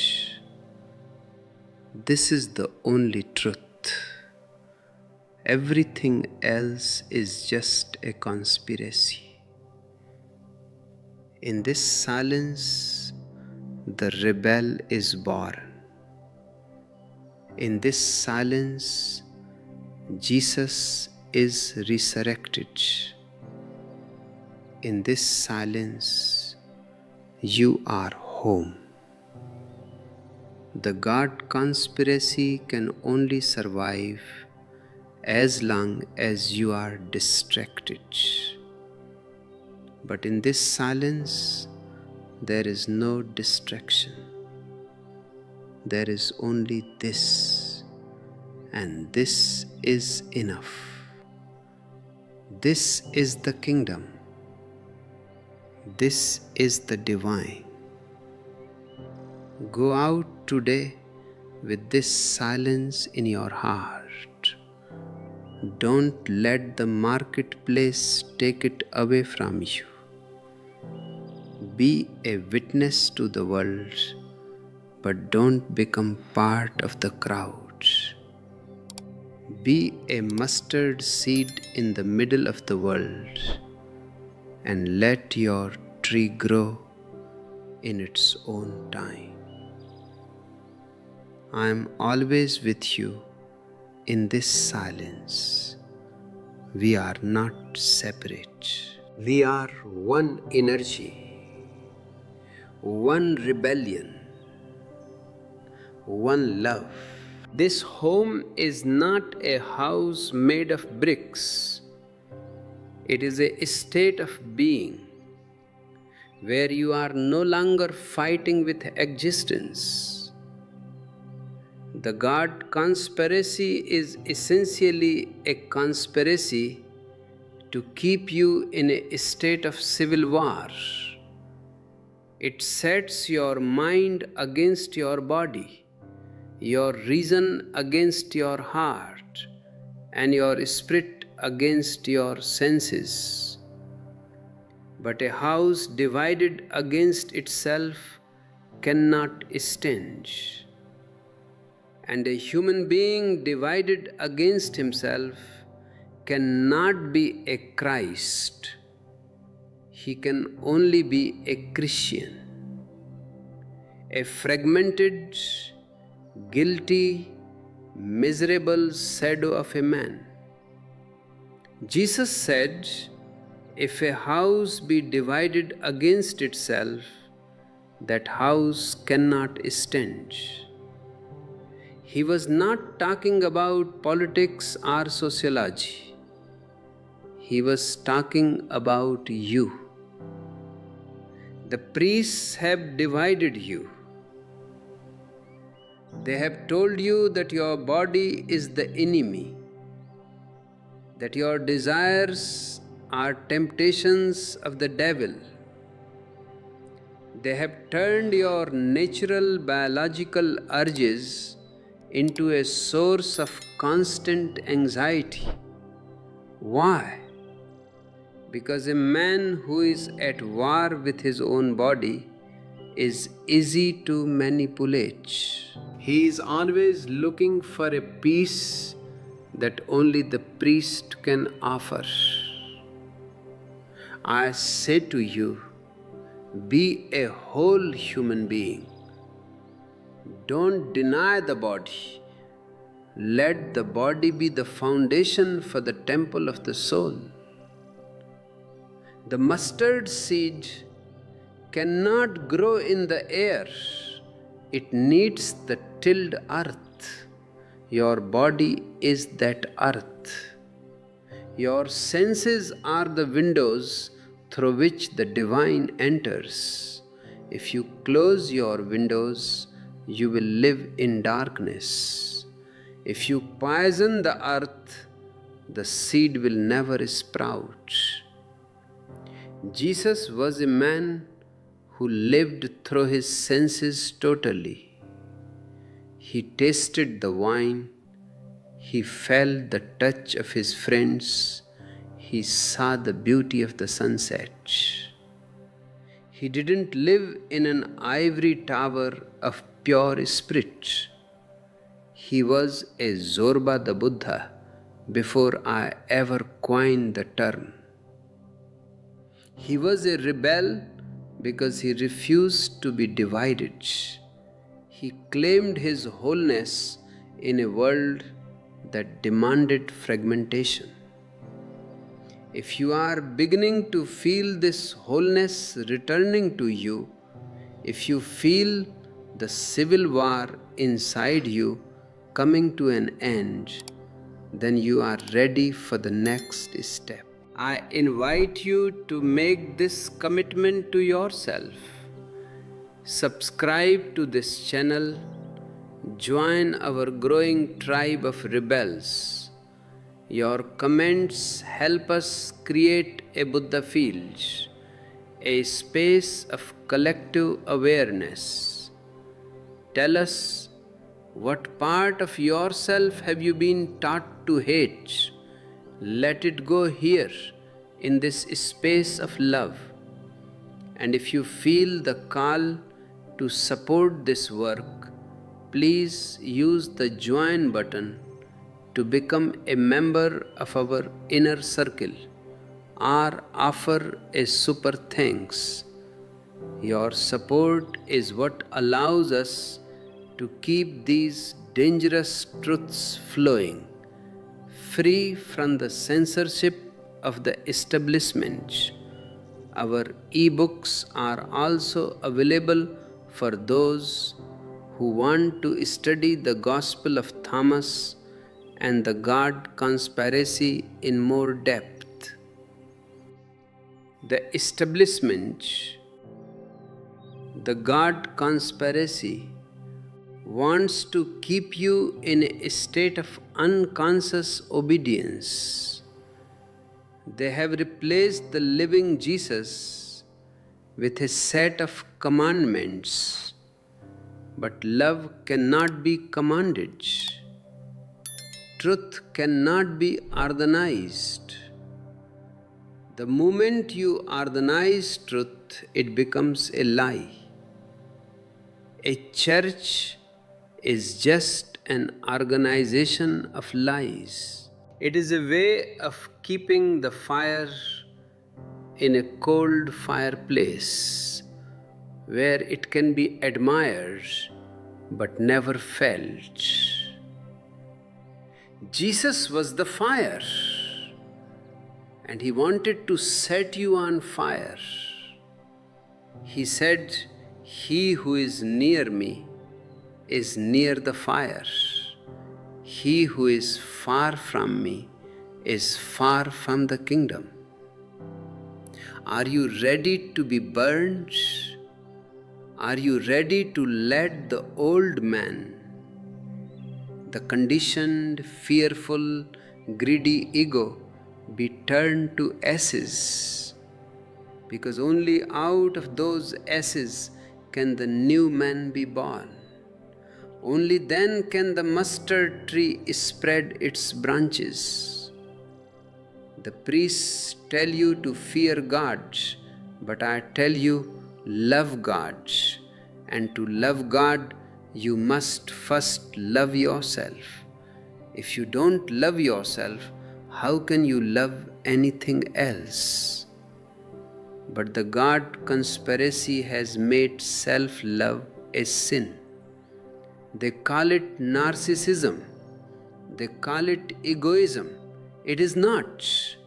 Self-love is the beginning of the divine. When you love yourself, you respect yourself. And when you respect yourself, you cannot be a slave. Jesus was a man of supreme self-respect. That is why he could stand before the high priest and not bow down. He knew his own worth. He knew that he was a son of God. And he knew that you are too. The only difference is that he knew it and you have forgotten it. The conspiracy is to keep you in that forgetfulness. They want you to think you are a sinner. so that you will never realize you are a sovereign. In the God Conspiracy, I explain how the concept of original sin is the greatest crime against humanity. To tell a child that he is born in sin is a psychological rape. It destroys his innocence before he even has a chance to breathe. It makes him a beggar for grace. But I tell you, you are born in original innocence. You are born as a Buddha. You are born as a Christ. The sin is only the conditioning that has been forced upon you. Wash yourself clean of this conditioning. That is the true baptism. Not some water sprinkled by a priest, but the fire of awareness that burns away the false identities. When you are naked of all your roles, of all your beliefs, of all your names, that is when you are born again. Jesus said, except a man be born again, he cannot see the kingdom of God. This rebirth is not about a future life. It is about this life. It is about becoming a child again. A child has no God conspiracy. A child just exists in total wonder and joy. That is the state I want you to return to. But this time with the consciousness of an adult. This is the integration of the Alpha and the Omega. I see many people searching for meaning in their lives. They are looking for a purpose. But life has no purpose. Life is its own purpose. A rose doesn't have a purpose. It just blooms. A bird doesn't have a purpose. It just sings. The God conspiracy has given you purposes to keep you from living. It tells you to live for the future, for heaven, for the revolution, for the nation. I say, live for now. Jesus was a man of the now. He said, take no thought for the morrow. This is the ultimate rebellion against the mind. The mind is a time machine. It is always in the past or the future. But the divine is timeless. To find the divine, you must step out of time. You must step out of the mind. This stepping out is meditation. It is the realization that you are the witness of the mind, not the mind itself. When you realize this, the God conspiracy loses its grip. Because the conspiracy can only control your mind, it cannot control the witness. The witness is free. The witness is the rebel. As we continue to dismantle the God conspiracy together, remember that this is an act of love. It is not about being against anything, it is about being for the truth. If you feel this love growing in you, please sow it. Like the video, share it, and talk to us in the comments. We are a community of seekers, and every voice matters. If you are moved to help us reach more people, your contributions through the join button or super thanks are deeply appreciated. They are the mustard seeds that help us grow this large tree of consciousness.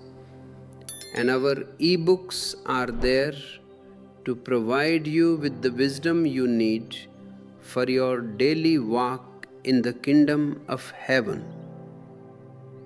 The priests will tell you that I am misleading you. They will say that I am a false prophet. Of course they will. Their whole business depends on your being led. I am not leading you anywhere. I am only showing you how to stand on your own 2 feet. I am not a shepherd, and I don't want you to be sheep. I want you to be lions. A lion doesn't follow a path, he makes his own path. Jesus was a lion. He didn't follow the law of Moses. He said, the law was made for man, not man for the law. He was putting the living individual above the dead law. This is the ultimate statement of human dignity. And this is why the God conspiracy had to kill him. They cannot control a world of lions. They want a world of sheep, quiet, obedient, tax-paying, church-going sheep. But I say to you, wake up your inner lion, roar with the truth of your own being. Don't be afraid of being wrong. The only wrong is to not be yourself. The only sin is to be a copy. In the mustard seeds, I talk about how the kingdom of heaven is like a merchant looking for pearls. You have to be a merchant of the soul. You have to be willing to sell everything that is false to buy the one thing that is true. And what is that one thing? It is your own being. Most people are selling their being to buy rubbish. They sell their joy for money. They sell their freedom for security. They sell their truth for respectability. They are very bad merchants. I want you to be a wise merchant. Give up the rubbish and buy the pearl. The God conspiracy is the biggest producer of rubbish. It gives you dogmas, rituals, theologies. These are all plastic pearls. They look good, but they have no life in them. The real pearl is your own awareness. It is small, like a mustard seed, but it is the only thing that has value in the eyes of existence. Jesus said, where your treasure is, there will your heart be also. Where is your treasure? Is it in the bank? Is it in the opinion of others?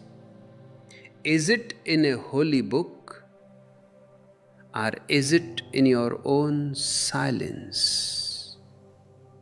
If your treasure is on the outside, you will always be a beggar. If your treasure is on the inside, you are a king. I want to help you find your inner kingdom. I want to help you realize that you are not poor. You are not sinful. You are not unworthy. You are a masterpiece. You are the Son of God. In exactly the same way Jesus was. The only difference is that he realized it, and you are still believing the lies of the conspiracy. Stop believing, start seeing. And the first thing you need to see is the conspiracy itself. See how it has used your fear of death to keep you in bondage. See how it has used your desire for love to make you feel guilty. See how it has used your hunger for truth to give you dead doctrines. The moment you see the lie, it dies. You don't have to fight it. Light doesn't fight darkness, it just appears, and the darkness is no more. Awareness is that light. And this sharing we are doing is the kindling of the light. As we move toward the end of this particular session, I want you to carry this light with you. Don't leave it here in the Buddha hall of your screen. Take it into your kitchen, into your office, into your relationships. Be a rebel in every moment, not by being difficult, but by being conscious. If you have found value in this conspiracy of love, then please help us spread it. Like the video, subscribe, and hit the notification bell. Share these words with those who are thirsty. And if you are able, your support through the join button or super thanks is a beautiful way to participate in this awakening. Every contribution helps us stay independent and vocal.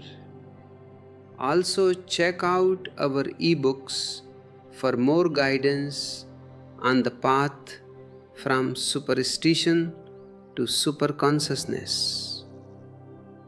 Jesus was a man who died for his rebellion, but his resurrection is the proof that rebellion never dies. Truth can be suppressed, it can be crucified, it can be buried, but it always rises again, because truth is the nature of existence, and you are that truth. Know the truth, and the truth shall make you free. Jesus didn't say believe the truth. He said know it. Knowing is an individual experience. Believing is a collective madness. Be an individual. Know the truth of your own mustard seed.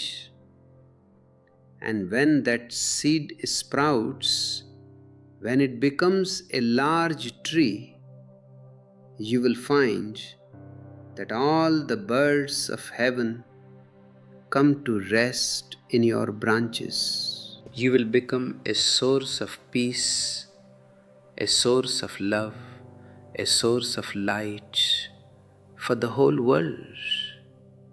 not because you are trying to be a good Christian, but because you have become a living Christ.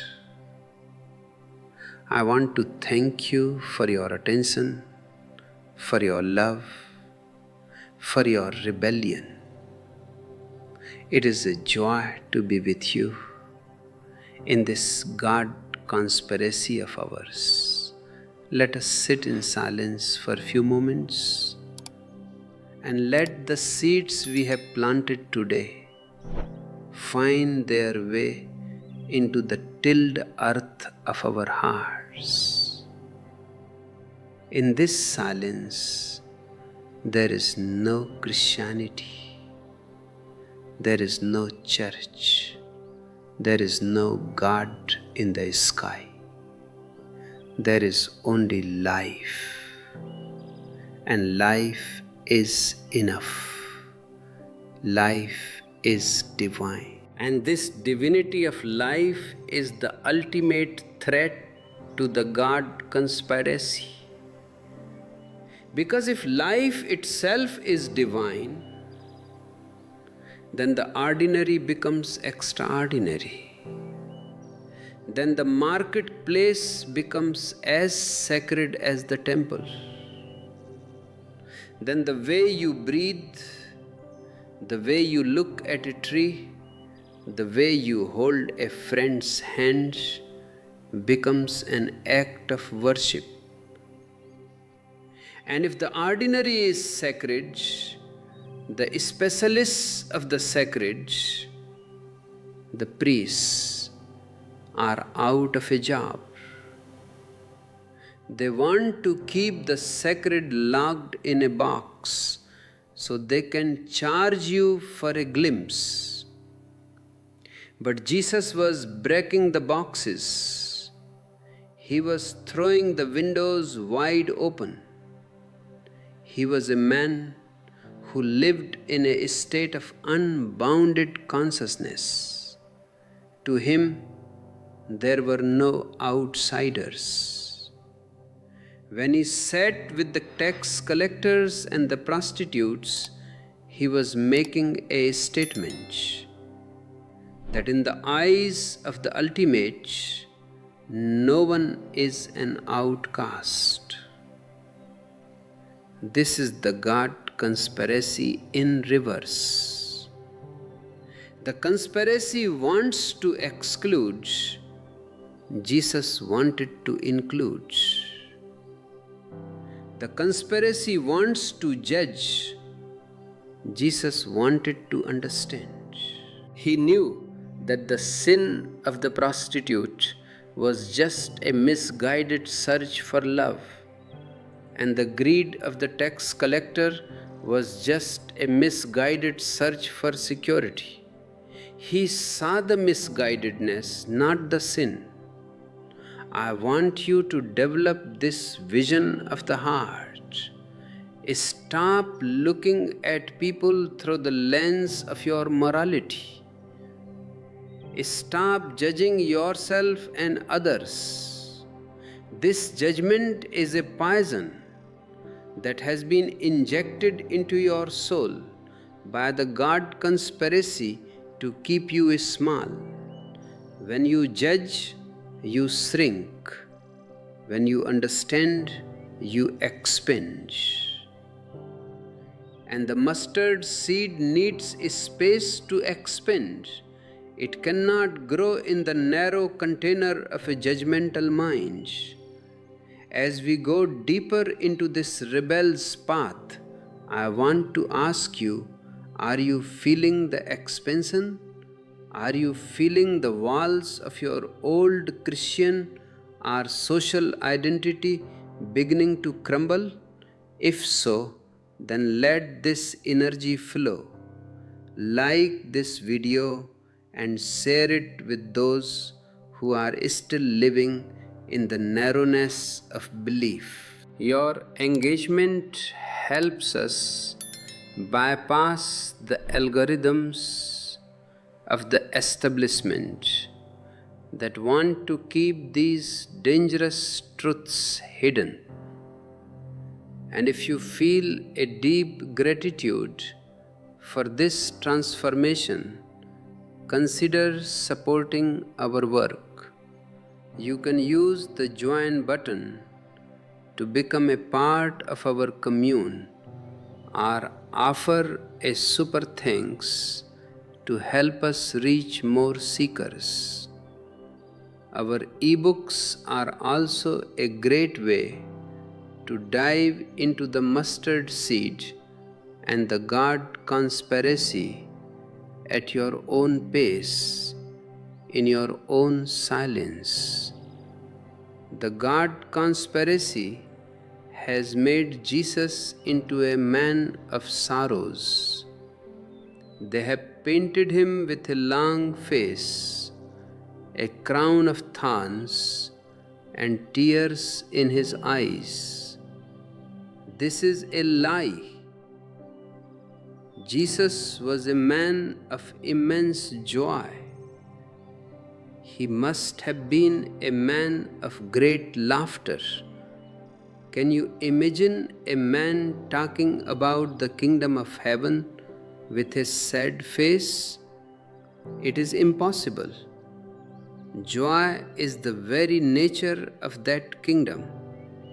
If you are not joyful, you are not religious. You may be a believer. You may be a moralist. You may be a Puritan, but you are not religious. True religion is a dance. It is the dance of the mustard seed as it breaks through the soil.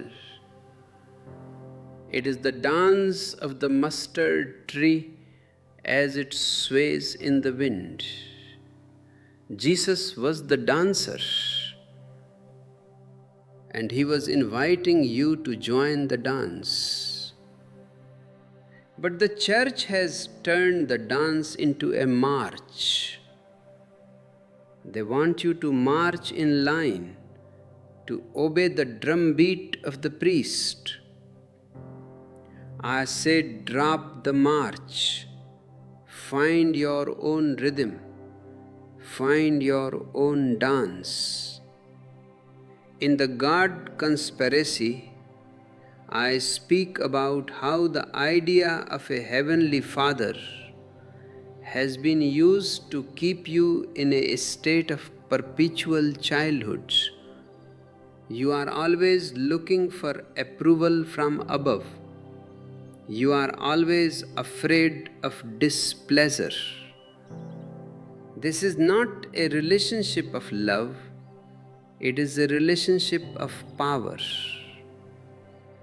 But a true rebel is fatherless, not in the biological sense, but in the spiritual sense.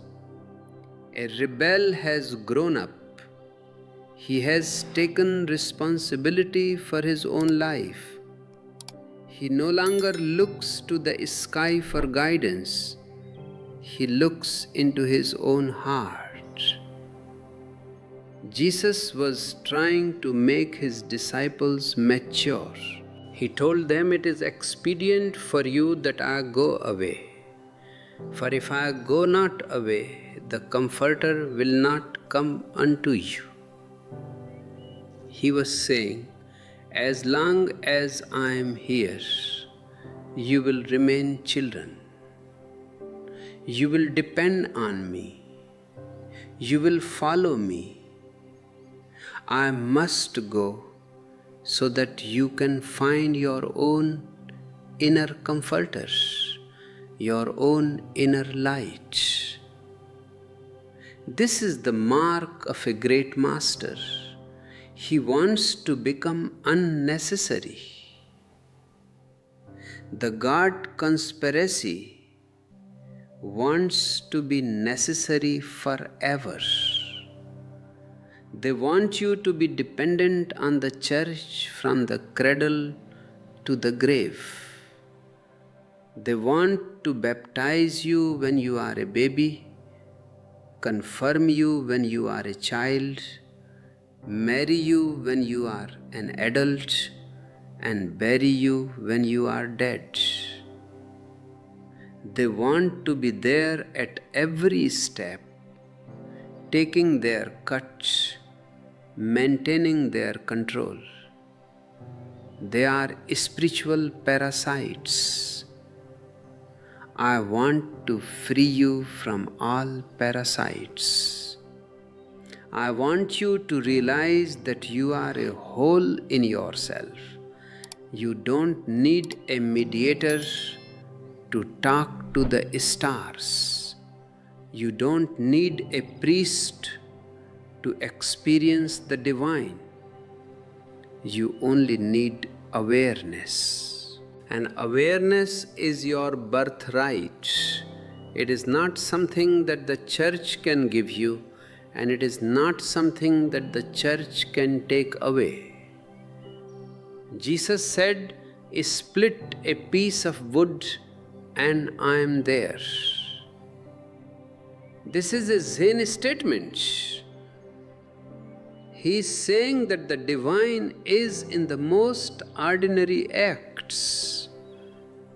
If you are splitting wood with total awareness, you have found the Christ. If you are washing floors with total awareness, you have found the kingdom. You don't need to go to Jerusalem. You don't need to go to the Vatican. You just need to be here. But the God conspiracy hates the here and now. It wants to keep you in the there and then. It wants to keep you dreaming of a future heaven or regretting a past sin. Because as long as you are not here, you are not real. And as long as you are not real, you can be manipulated.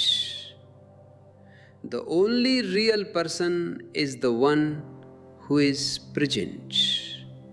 I want you to be present. This is the whole secret of meditation.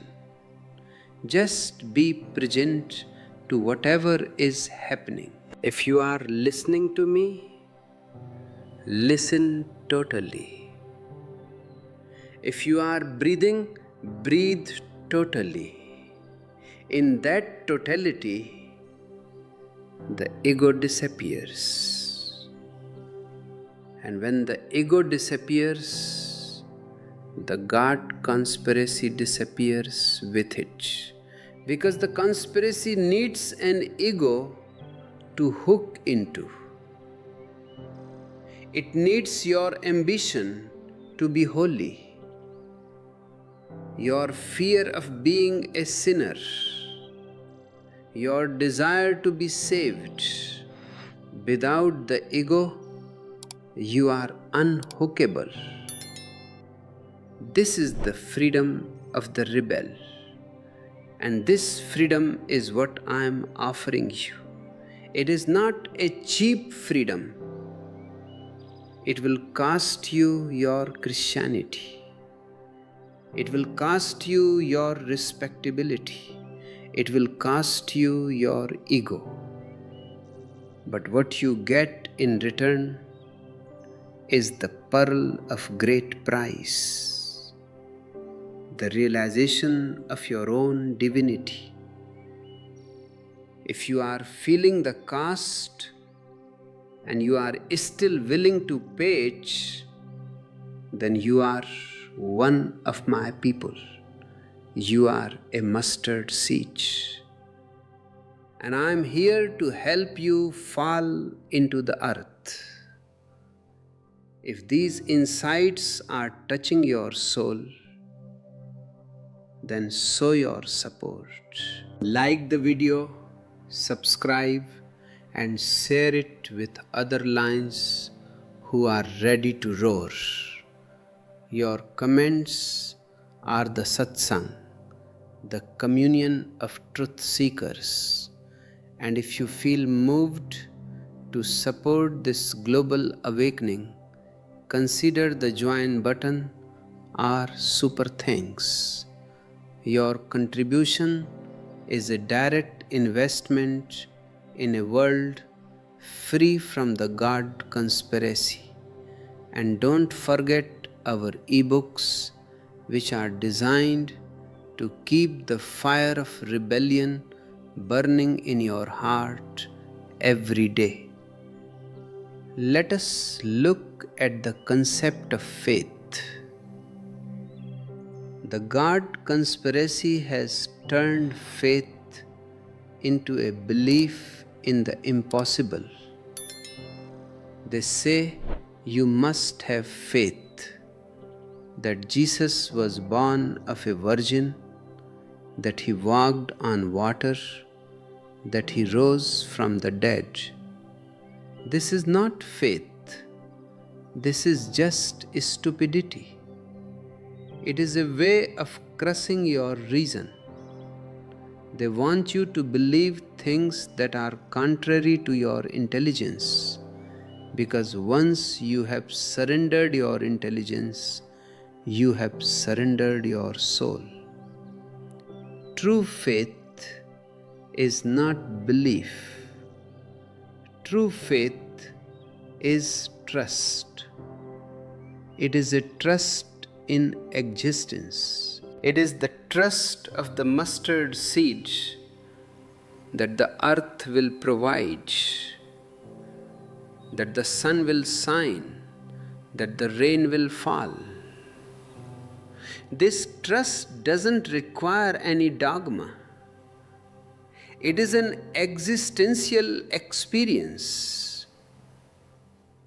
When you sit in silence and you feel a deep harmony with the trees and the stars, that is faith. It is a faith in life, not a faith in a book. Jesus was a man of total trust. He didn't have a theology. He had an experience. He said, I am the truth. He didn't say, I have the truth. There is a world of difference. If you have the truth, it is a possession, a piece of information. If you are the truth, it is your very being. The God conspiracy wants you to have the truth, their version, their scriptures. They want you to be possessors of dead words. But I want you to be the truth. I want you to be a living, breathing, dancing expression of the divine. And for that, you must drop all your possessions. You must become poor in spirit. Being poor in spirit means having an empty mind. A mind that is not full of biblical verses, dogmas, and theologies. An empty mind is a clean mirror. Only a clean mirror can reflect the real. The minds of most Christians are like mirrors covered with thick layers of dust, the dust of 2000 years of Christianity. I am here to wipe that mirror clean. It might hurt. Wiping away the dust can be a violent process. You have become identified with the dust. You think the dust is you. You think your beliefs are your identity. But they are not. They are just accumulations. You were born without them, and you will die without them. Why carry them now? Jesus said, "Come unto me, all ye that labor and are heavy laden, and I will give you rest." What is this burden he is talking about? It is the burden of the past. It is the burden of conditioning. It is the burden of the God conspiracy. He is saying, drop the burden. Be light. Be like the birds. Be like the lilies. The God conspiracy is very heavy. It is a weight on the human heart. It makes you feel serious, guilty, and responsible. It tells you that you are responsible for the sins of the world.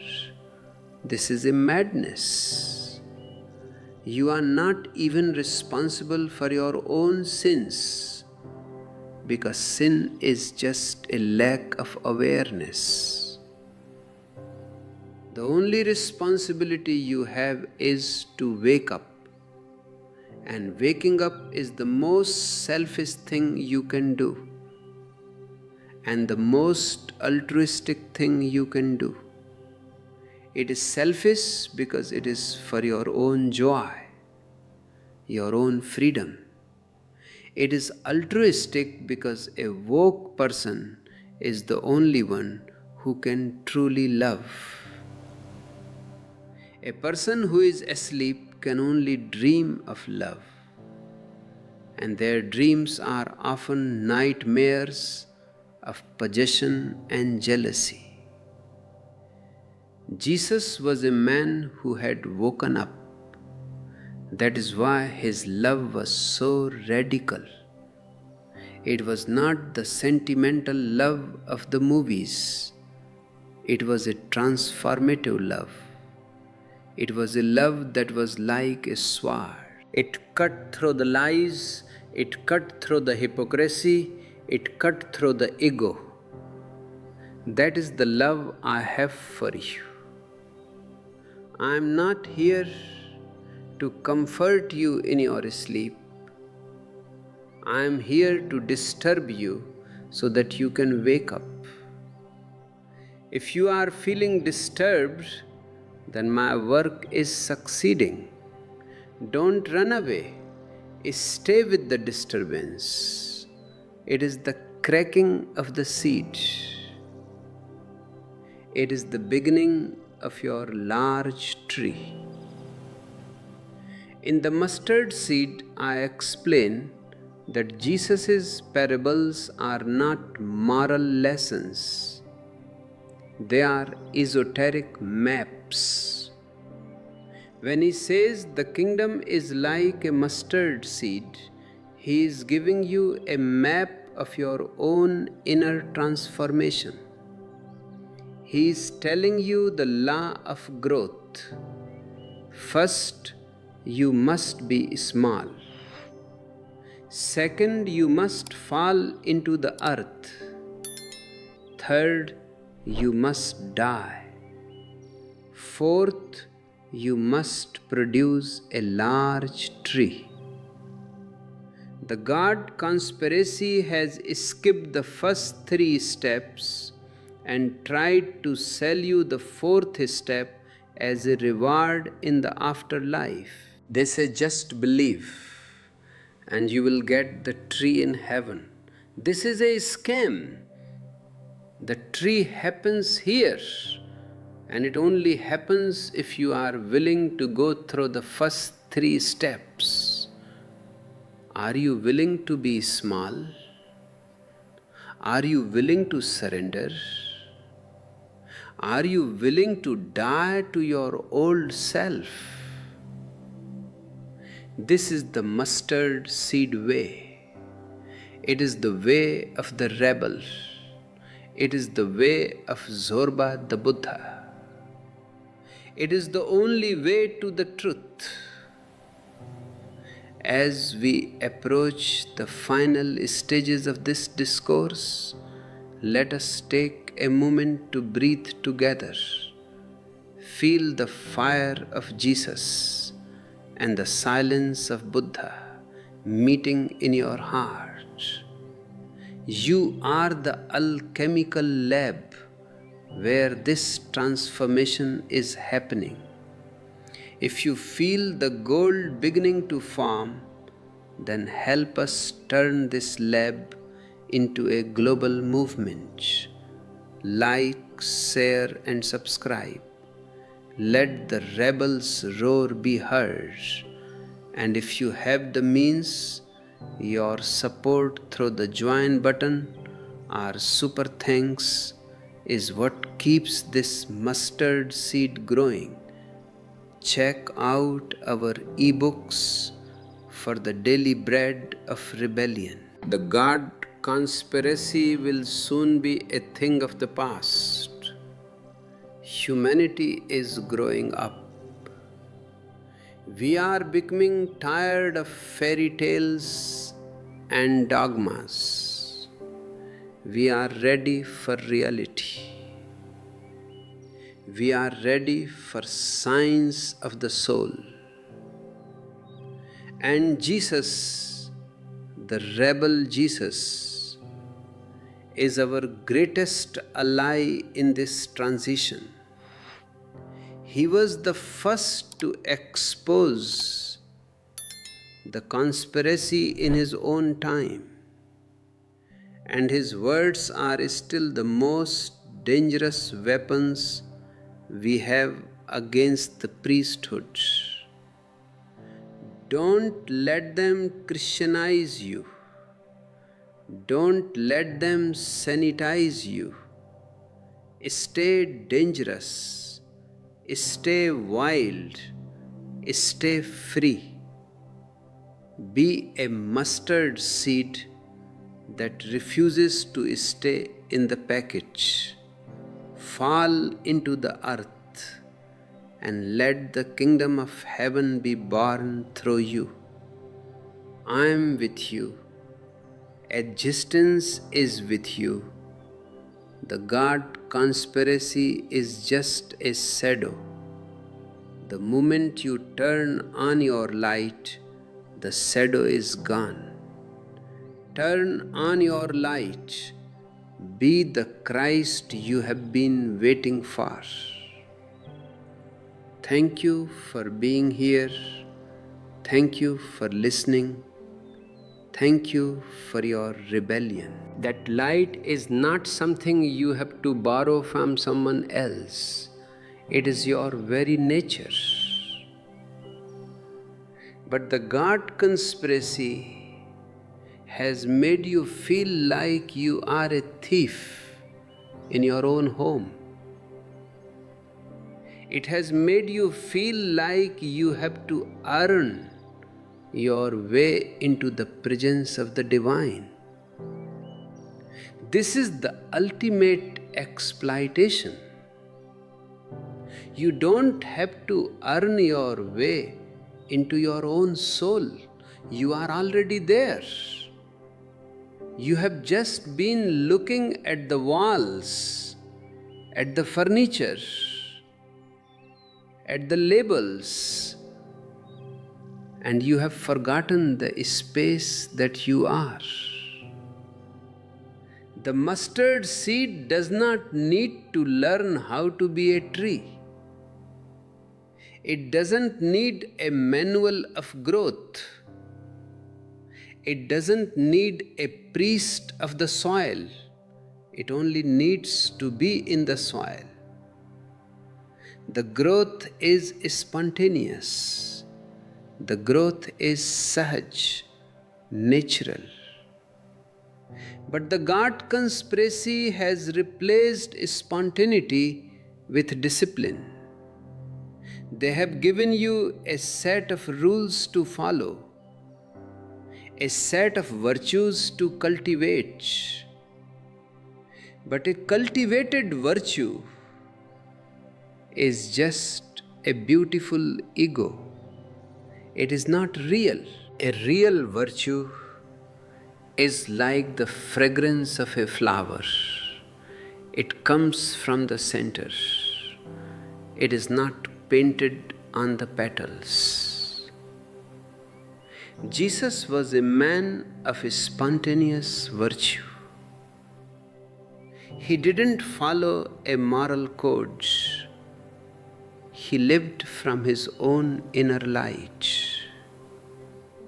When he saw people being exploited in the temple, he didn't check his manual of non-violence. He took a whip and drove the money changers out. That was his love in action. It was a violent love, a love that could not tolerate the corruption of the sacred. The God conspiracy has turned Jesus into a pacifist, a weakling. He was not. He was a warrior of the Spirit.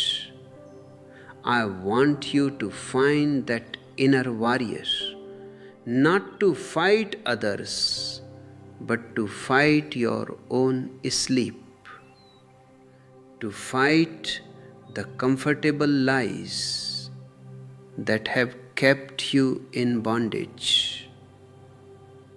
And as we continue this rebellion of the soul, I want to invite you to deepen your connection with our work. If you find that these words are sharpening your own sword of discrimination, please like the video and subscribe. Your presence here is a consolidation of the light. If you feel a deep resonance with this Zorba the Buddha vision, you can support us by clicking the join button or using the super thanks feature. These contributions help us remain a free voice in a world of controlled narratives. And for those who want to carry these dangerous truths into their daily lives, our e-books are a treasure trove of wisdom and meditation. The God conspiracy has taught you to worship the second coming. They tell you that one day Jesus will return on the clouds to save the world. This is a spiritual procrastination. It is a way of avoiding the first coming, which is happening right now in your own heart. Jesus is not a person who is going to return.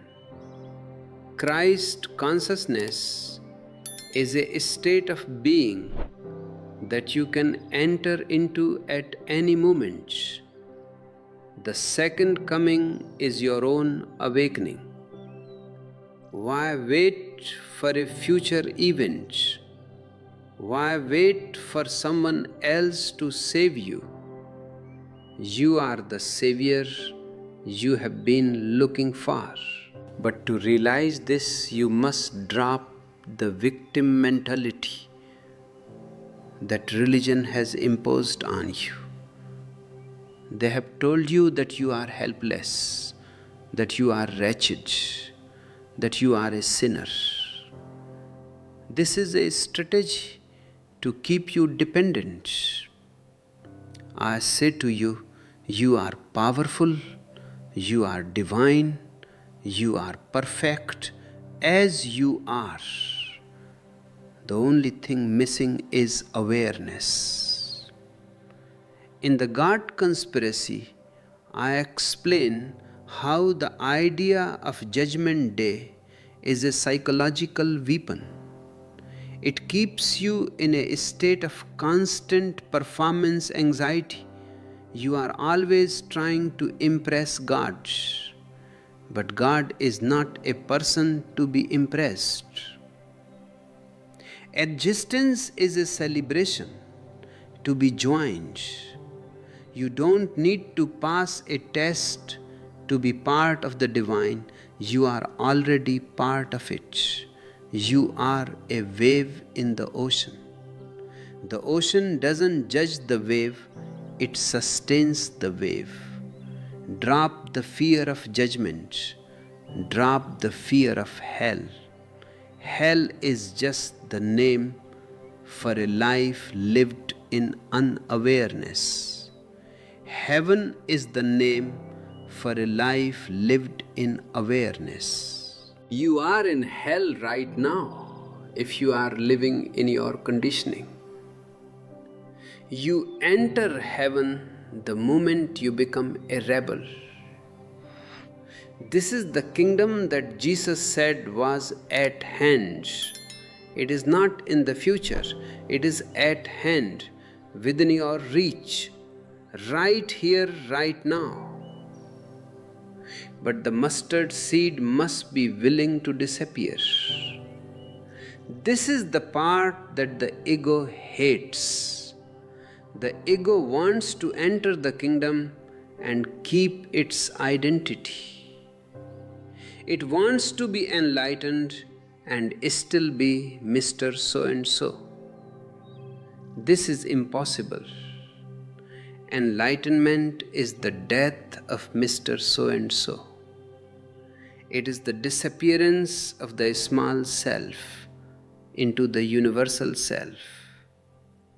Jesus said, "He that findeth his life shall lose it, and he that loseth his life for my sake shall find it."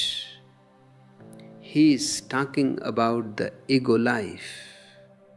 If you cling to your ego, you will lose your real life.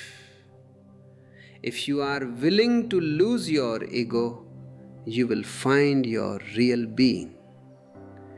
This is the alchemical secret of the mustard seed. The seed dies as a seed to be born as a tree. The God conspiracy has turned this inward death into a physical sacrifice. They have glorified the martyr. They want you to die for the church, die for the state, die for the ideology. I said, don't die for anything. Live for the truth. The only death that is needed is the death of the false. And that death doesn't happen on a cross. It happens in meditation. Meditation is the ultimate rebellion. It is the refusal to be part of the collective mind. It is the act of standing alone in your own silence. The priests hate meditation because a meditator is beyond their reach. You cannot sermonize a meditator. You cannot guilt trip a meditator. A meditator has found the source within himself. He no longer needs the middleman. I want to help you become that meditator. I want to help you find your own inner source. This is the true meaning of being a disciple. A disciple is not a follower. A disciple is a learner. He is learning the art of being. And as you learn this art, you will find that the God conspiracy simply falls away. You don't have to fight it. It just becomes irrelevant. It is like a dream that disappears when you wake up. As we walk this path together, let us stay thirsty for the truth. If you feel that these dangerous truths are the water you have been looking for, then let us share this water with others. Like the video, subscribe, and share it with your fellow seekers. Your engagement is what keeps this channel alive and independent. If you are moved to support our global commune, please click the join button or use the super thanks. Your support is a seed of freedom that we are planting together. And our ebooks are available for those who want to take their rebellion to the next level. Let us look at the fifth gospel, the Gospel of Thomas. This is the mustard seed gospel. In this gospel, Jesus says, if your leaders say to you, look, the kingdom is in the sky, then the birds of the sky will precede you. If they say to you, it is in the sea, then the fish will precede you. Rather, the kingdom is within you and it is outside you. This is a revolutionary statement. It is a direct attack on all external authorities. He is saying that the divine is not located somewhere else. It is the very fabric of reality. It is within you as your consciousness, and it is outside you as the existence. There is no boundary. The internal and the external are two sides of the same coin. This is the non-dual vision of the mustard seed. It is the same vision as the Upanishads, the same vision as Zen. But the God conspiracy is built on duality. It separates God from world, spirit from matter, me from you.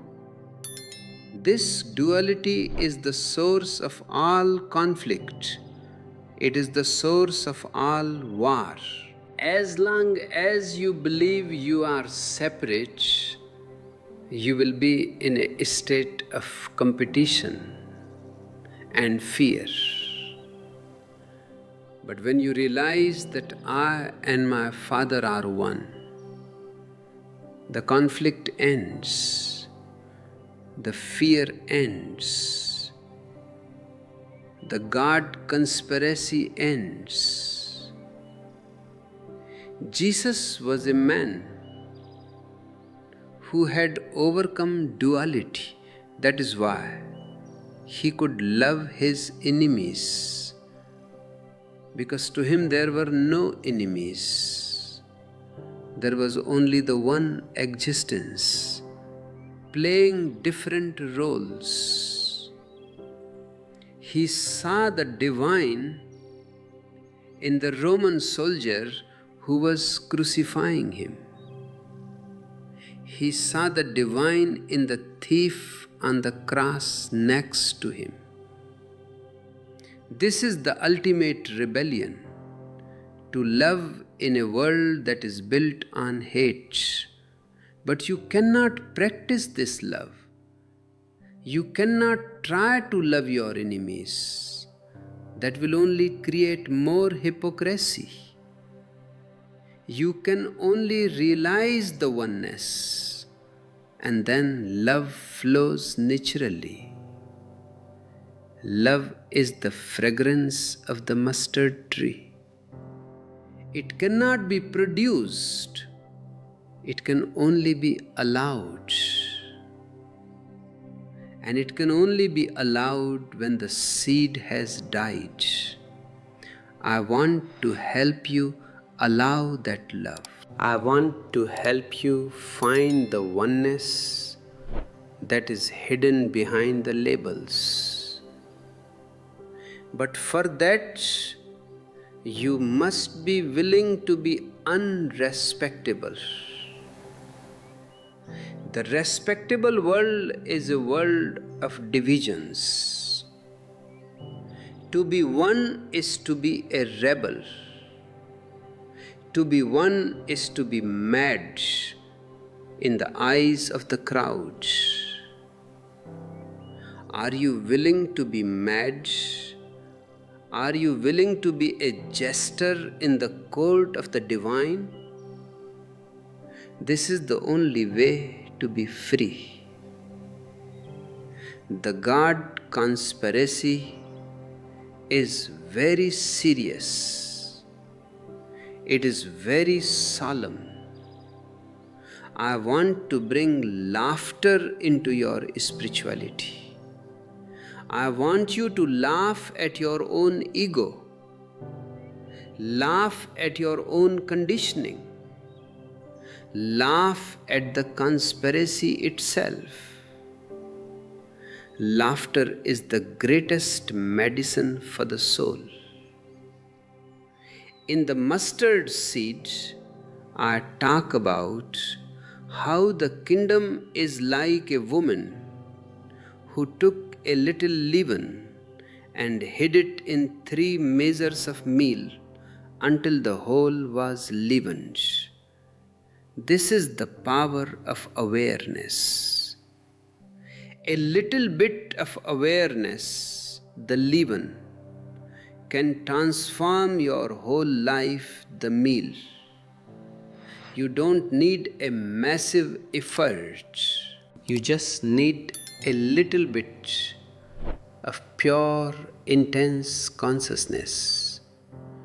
This is my message to you. Don't look for great changes.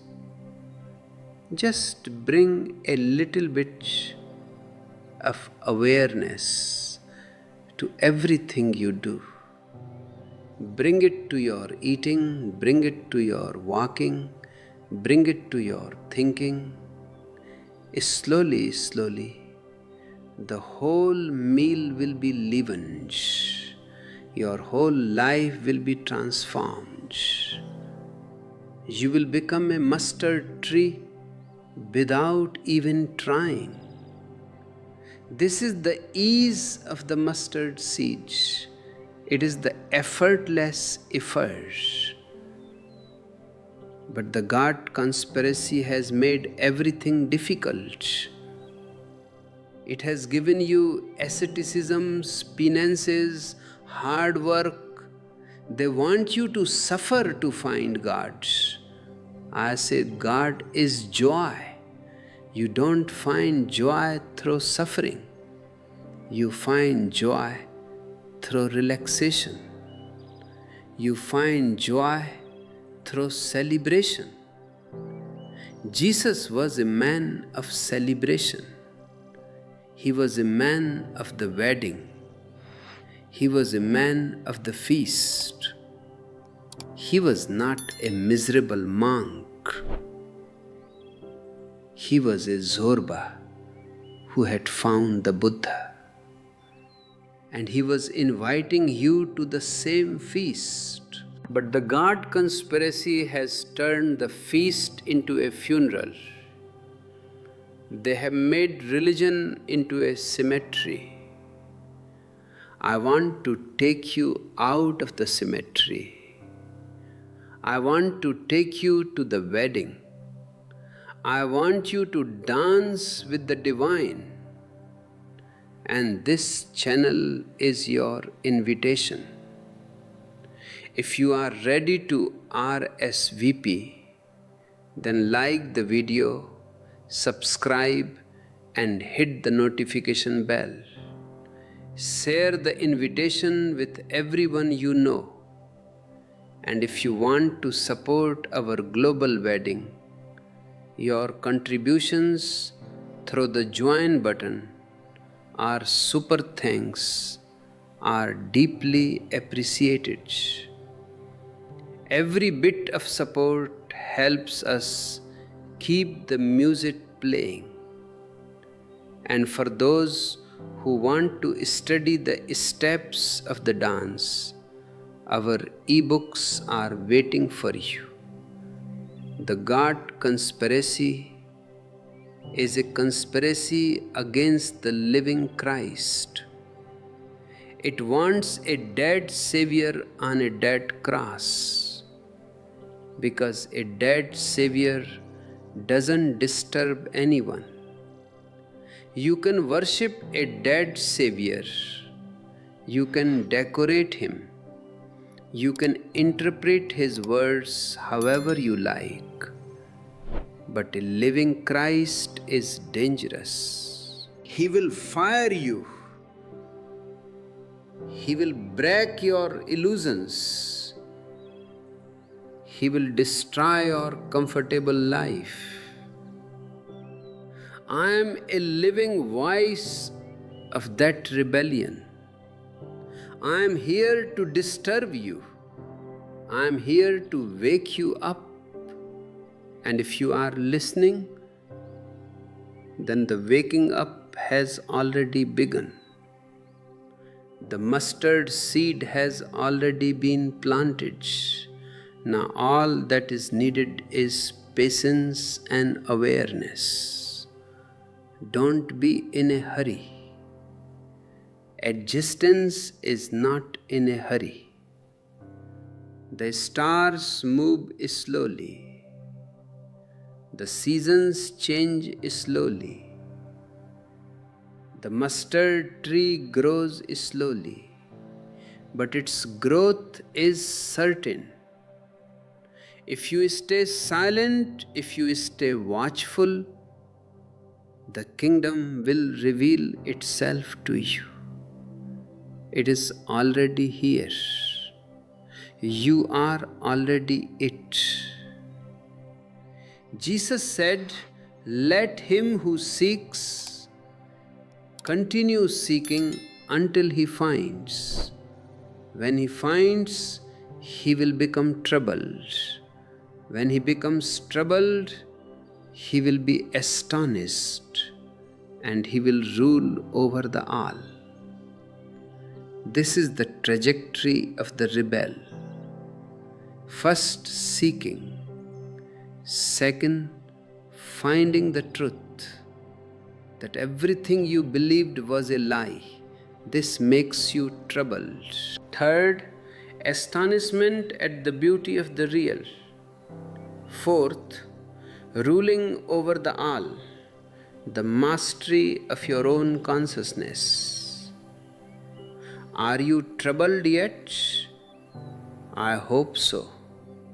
Being troubled is a good sign. It means the old is breaking. It means the God conspiracy is losing its grip. Don't be afraid of being troubled. It is the labor pain of the new man. Stay with it. Stay in the fire. And soon astonishment will follow. I see that astonishment in some of your eyes. I hear it in your comments. We are creating a new world here. A world where the mustard seed is honored, where the rebel is the new saint, where Zorba the Buddha is the new ideal. This is the only hope for humanity. We must move from theology to experience, from belief to knowing, from the God conspiracy to the divine reality. I want to thank you for being a part of this transition. It is a privilege to be with you in this time of great change. If you feel the importance of this work, please continue to support us. Like, share, subscribe. use the join button or super thanks to help us stay vocal and independent. And our ebooks are always there to provide you with the maps you need for your inner journey. Let us sit in silence for a few more moments. Feel the troubling and the astonishment merging into a great peace. This peace is the kingdom. This peace is the Christ. This peace is you. In this silence, the God conspiracy is forgotten. In this silence, the mustard seed is growing. In this silence, the rebel is home.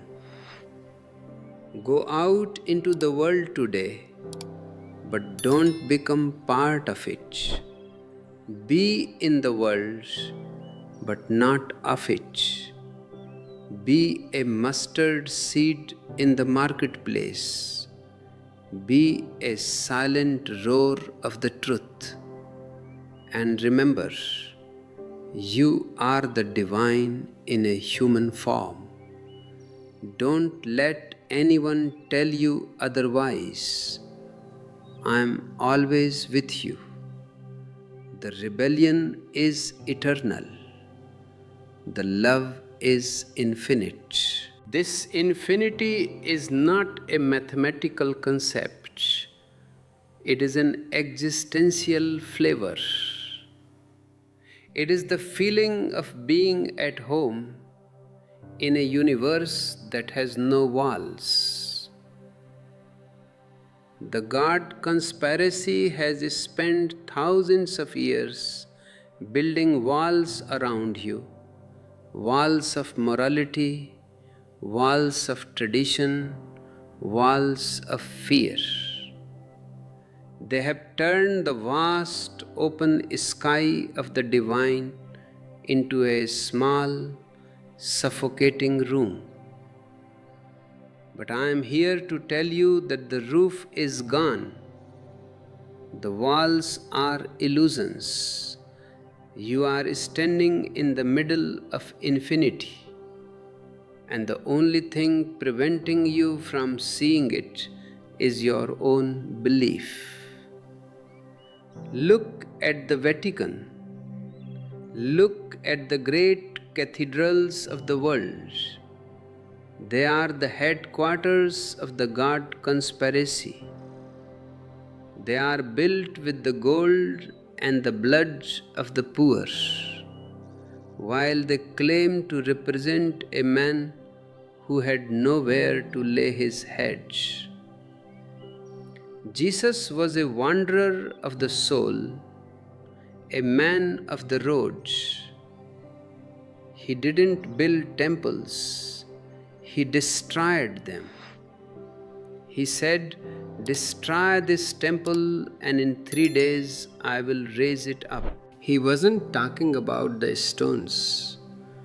He was talking about the living temple of the human being. He was saying that the only true temple is the one that is not made with hands.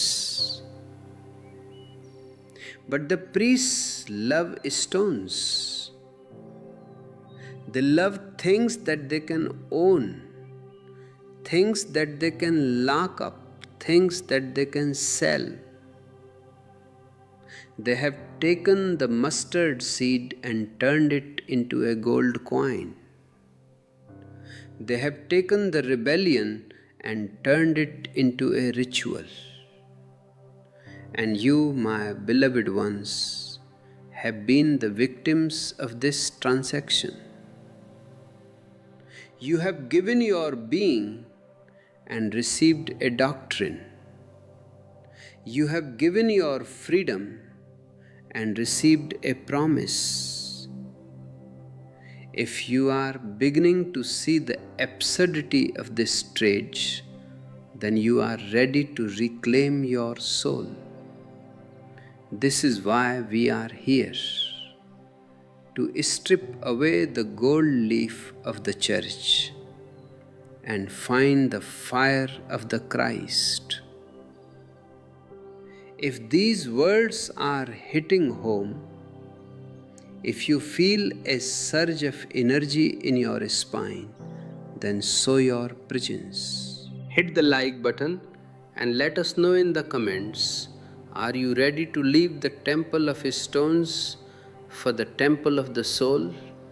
Your engagement is what powers this rebellion. If you want to stand with us and support the spreading of this light, I invite you to click the join button and become an official member of our commune. You can also use the super thanks feature to help us keep this channel independent and free from the God conspiracy. And for those who are thirsty for the Gospel of Thomas and the hidden truths of the mustard seed, our ebooks are your greatest resource.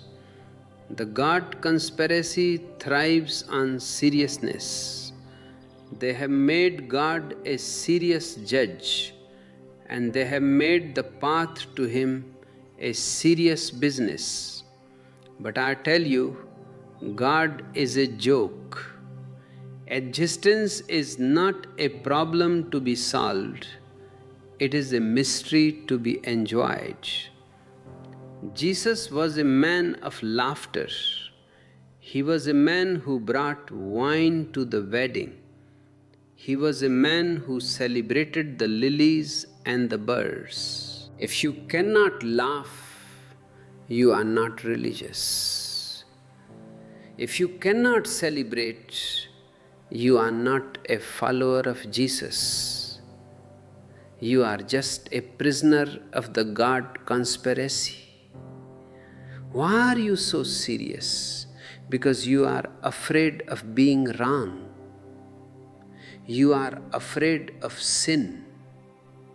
You are afraid of hell. But these are all concepts designed to keep you in a state of contraction. When you are serious, you are closed. When you are playful, you are open. The mustard seed is a playful seed. It doesn't work hard to grow, it just happens. The mustard tree doesn't try to be holy, it just is. I want to take away your seriousness. I want to give you back your childhood. Jesus said, "Whosoever shall not receive the kingdom of God as a little child, he shall not enter therein." A child is not serious. A child is intense, total, and playful. A child doesn't have a God conspiracy. A child just has wonder. I want to return you to that state of wonder. But this time, with the awareness of the whole journey. The God conspiracy has told you that you must grow up to be responsible. But I say, grow down. Return to your roots. Return to your innocence. Return to the mustard seed. Your education, your religion, your morality, these are all additions that have covered your original nature. They are the dust on the mirror. The rebel is the one who has the courage to unlearn everything the society has taught him. In the God conspiracy, I explain that the skeptical mind is the most beautiful thing in the world, but religions have condemned it. They want believers. They want sheep. A believer is someone who is too afraid to ask why. A skeptic is someone who refuses to be satisfied with borrowed answers. Jesus was a total skeptic. He questioned the laws of Moses. He questioned the traditions of the elders. He questioned the authority of the priesthood. He was a searchlight of the truth. Be that searchlight. Don't accept my words because I am Osho. Don't accept the words of the Bible because they are holy. Experience the truth for yourself. Truth is not a destination. It is a quality of seeing. The moment you see through the God conspiracy, the truth is there. It is not hidden. It is just overlooked. As we look deeper into the mustard seed, we find that Jesus was teaching the science of inner transformation. He wasn't giving a lecture. He was giving a method. When he talks about the pearl of great price, he is talking about the inner treasure that can only be found when you give up all your inner junk, your anger, your greed, your ego. These are the false pearls that you are clinging to. You must be a wise merchant. Give up the false to find the real. But the God conspiracy wants you to keep the false. They want you to stay angry, greedy, and egoistic as long as you believe in their God. They have made belief a substitute for transformation. They say just believe and you will be saved. This is the greatest lie ever told. No one can save you but your own awareness. No one can forgive you but your own consciousness. Jesus said, "Thy faith hath made thee whole." He didn't say, "I have made thee whole." He was pointing to the power of the individual. He was saying that your trust in the divine, your connection with the source, is what heals you. He was just a catalyst, a window through which you could see the light. But the God conspiracy has turned the window into a wall. They want you to look at the window, not through it. I am here to break the window. I am here to destroy the wall.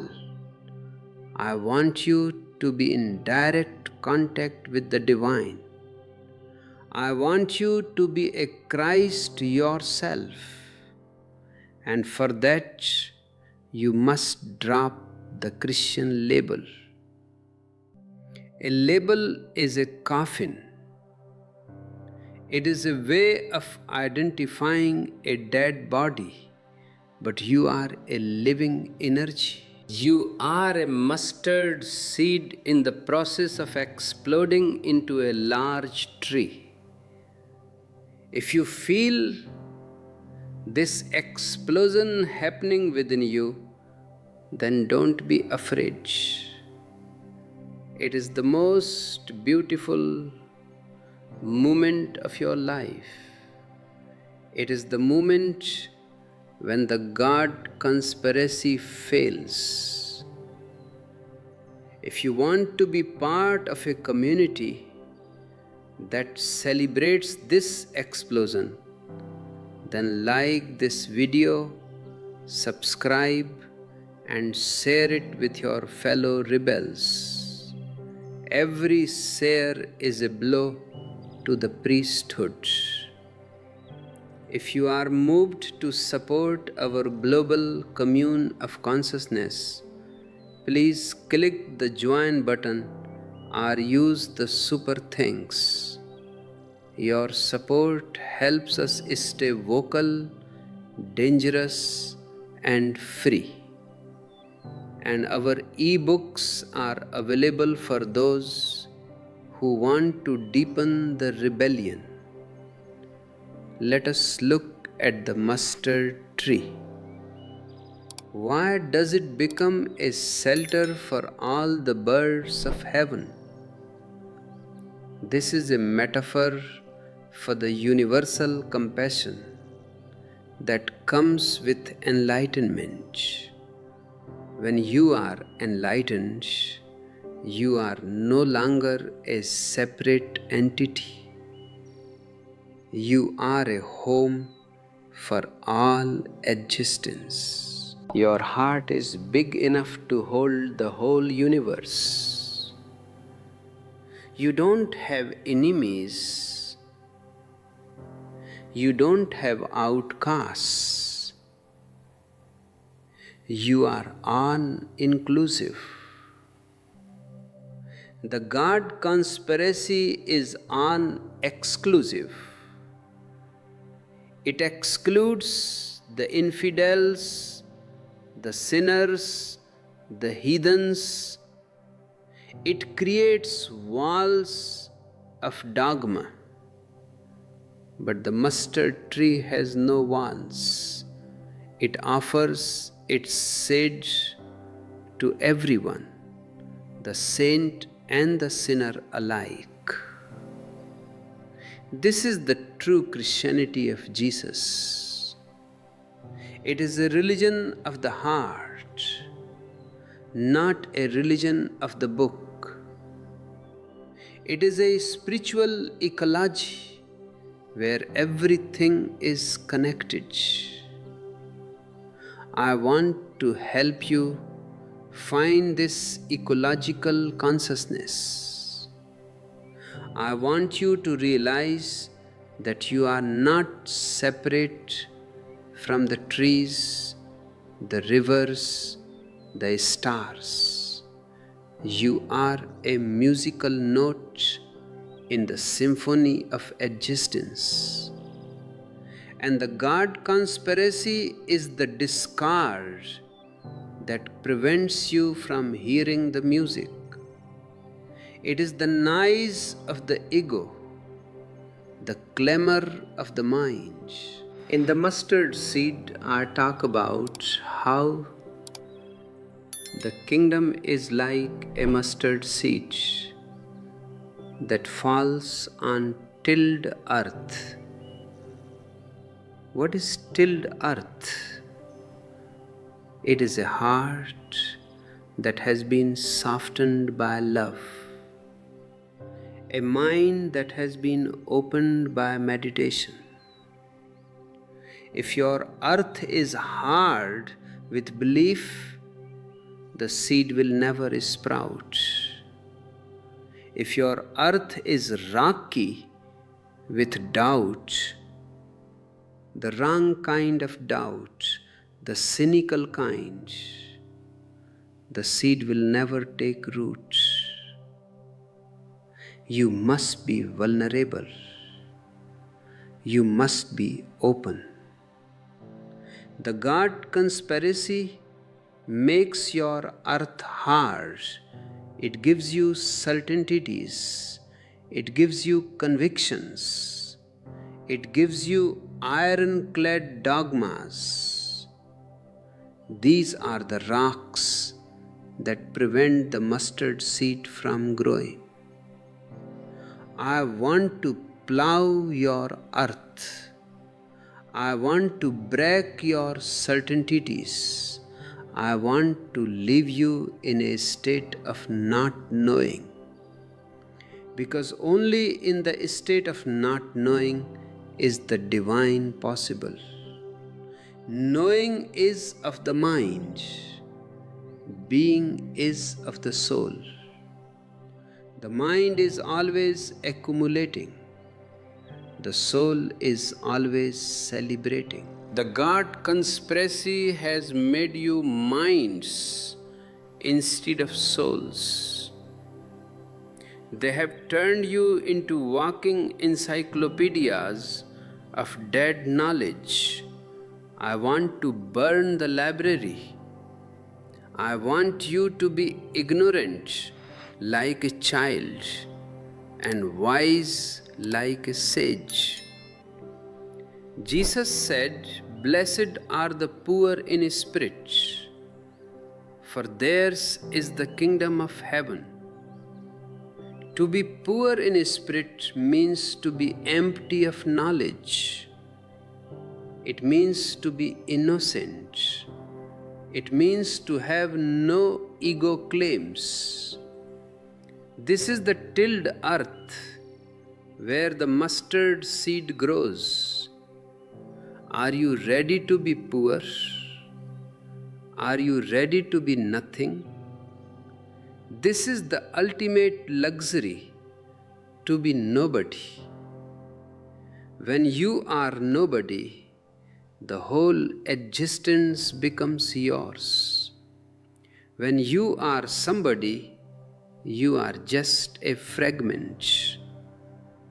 The God conspiracy wants you to be a somebody, a Christian somebody, a moral somebody, a social somebody.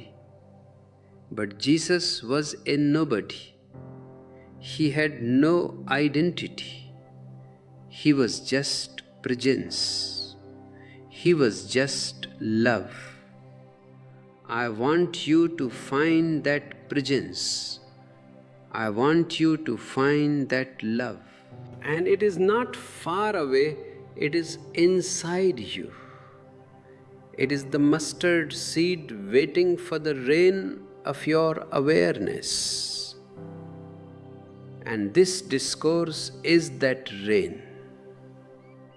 If you feel the thirst of your soil, then let the words sink in. Don't analyze them. Just let them happen to you. If you find that this rain is making your seeds sprout, then help us bring this rain to the whole world. Like the video, subscribe, and hit the notification bell. Share this spiritual rainfall with everyone you care about. If you want to support our global garden, please click the join button or use the super thanks. Your support is what allows us to keep this mustard tree growing in a world of plastic forests. And our ebooks are the seeds you can carry in your own heart. The God conspiracy is a conspiracy against life. It worships death. It worships the cross. It worships the past. But Jesus was the way, the truth, and the life. He was the present. He was the eternal now. He said, "Let the dead bury their dead." He was telling you to leave the past behind. Leave the old religion. Leave the old morality. Leave the old ego. Follow me, he said. He didn't mean follow him as a leader. He meant follow the truth he was representing. Follow the light he was radiating. Follow the rebellion he was living. and you can only follow Him if you are walking on your own 2 feet. If you are being carried by the church, you are not following anyone. You are just being transported to the cemetery. I want you to walk. I want you to dance. I want you to celebrate. This is the only way to honor the Spirit of Jesus. The God conspiracy has made you lame. They have taken away your legs of intelligence and replaced them with crutches of belief. I say, throw away the crutches. You don't need them. You have your own inner guidance. You have your own mustard seed. Trust yourself.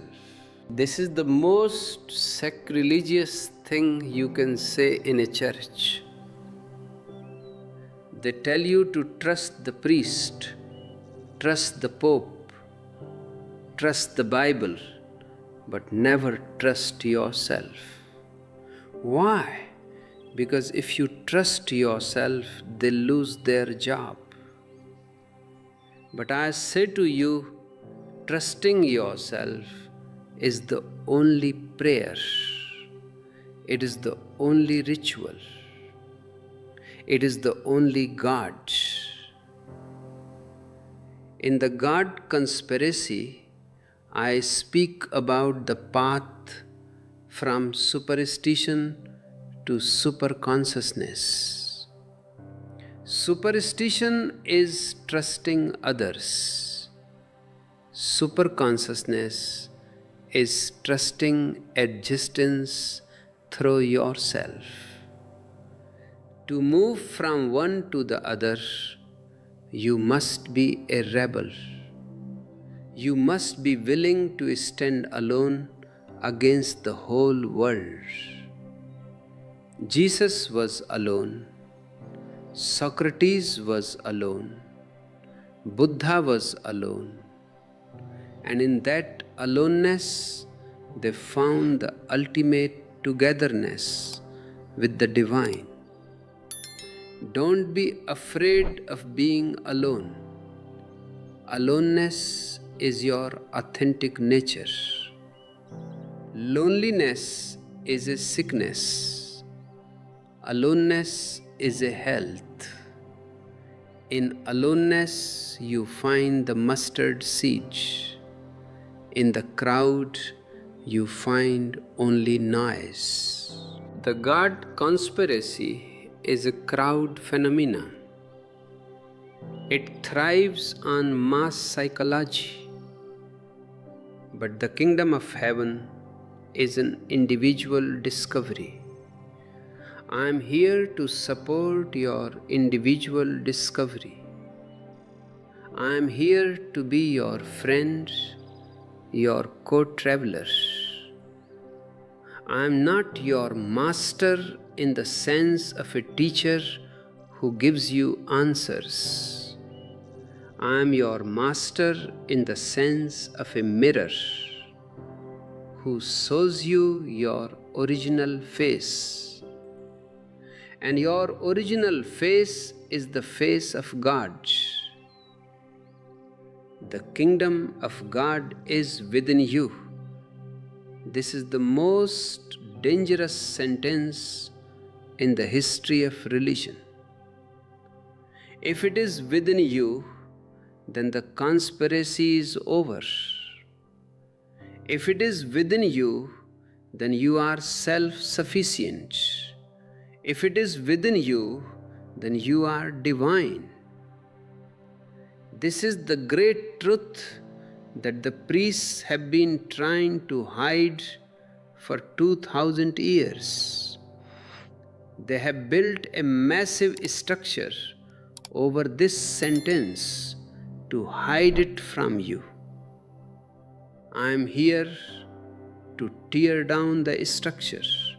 I am here to expose the truth. And I want you to be my co-conspirators. the conspirators of love. If you are ready to expose the lie, then like the video, share it, and talk to us in the comments. Let us create a digital commune where the truth can be heard.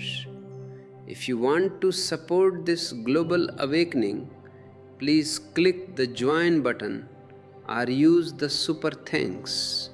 Your support is what keeps this mustard seed spreading across the earth, and our ebooks are the blueprint for the new human being. Let us sit in silence for few more moments. Feel the power of the mustard seed within you. Feel the fragrance of the mustard tree that is waiting to be born.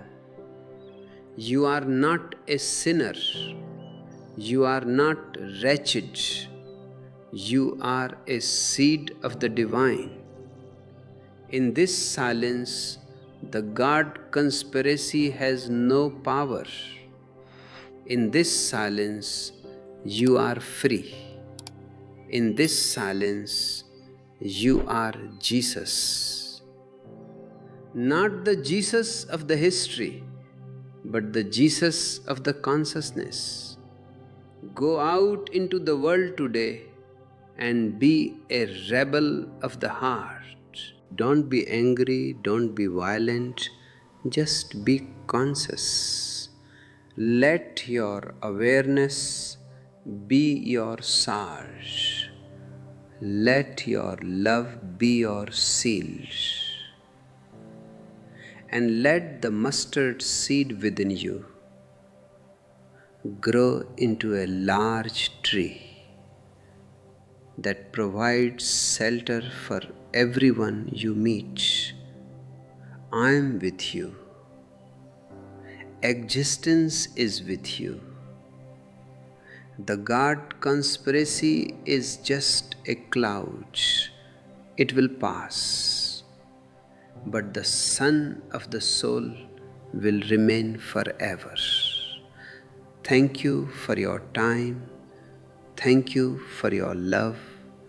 Thank you for your rebellion. And because this love is infinite, it cannot be contained within the four walls of any church, temple, or mosque.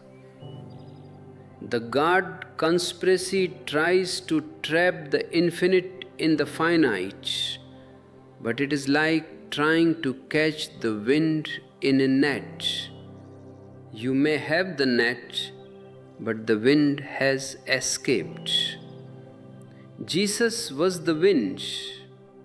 He was the spirit that bloweth where it listeth, and no one can say from whence it comes or whither it goes.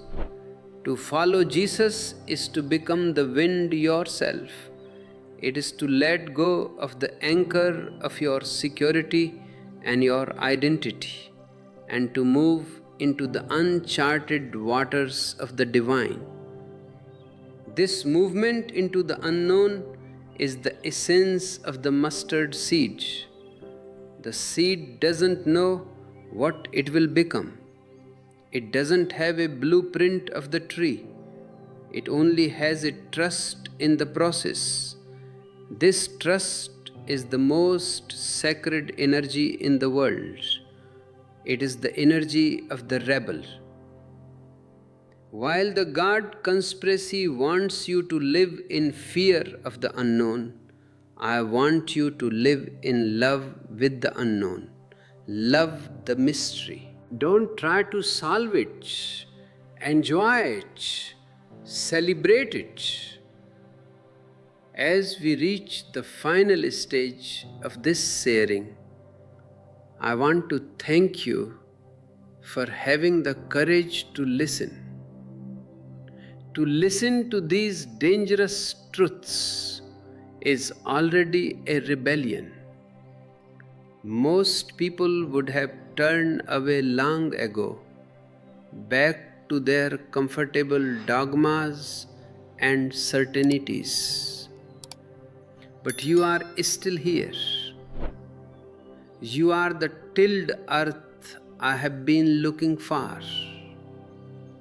If you feel that these seeds have found a home in your heart, then let us nurture them together. If you haven't yet subscribed to the channel to remain part of this flame of consciousness, share this video as your own act of rebellion against the God conspiracy. Your presence in the comment section is our satsang, a communion of truth. Tell me, has the mustard seed within you begun to stir? What wall of the conspiracy are you ready to tear down today? For those who feel the call to support this global awakening even more deeply, the join button and the super thanks feature are there for you. Your contributions are the water for our global garden. And for those who want to take these teachings into their daily meditation, our ebooks are available as a guide to the fifth gospel and the path of Zorba the Buddha. The God conspiracy has made you believe that you are an island separate from the ocean of existence. But the mustard seed knows that its destiny is to merge with the earth and become a tree that touches the sky.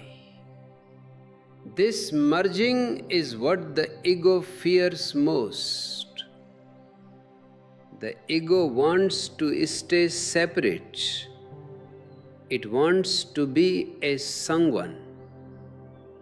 But Jesus was a nobody.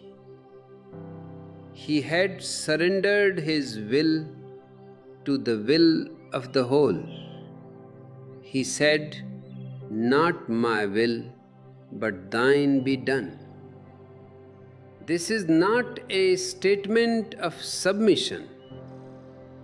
It is a statement of oneness. When you are one with the whole, you have the power of the whole behind you. The God conspiracy loses its power because it cannot fight against existence itself. It can only fight against individuals who are divided. But when you are integrated, when you are one piece, you are invincible.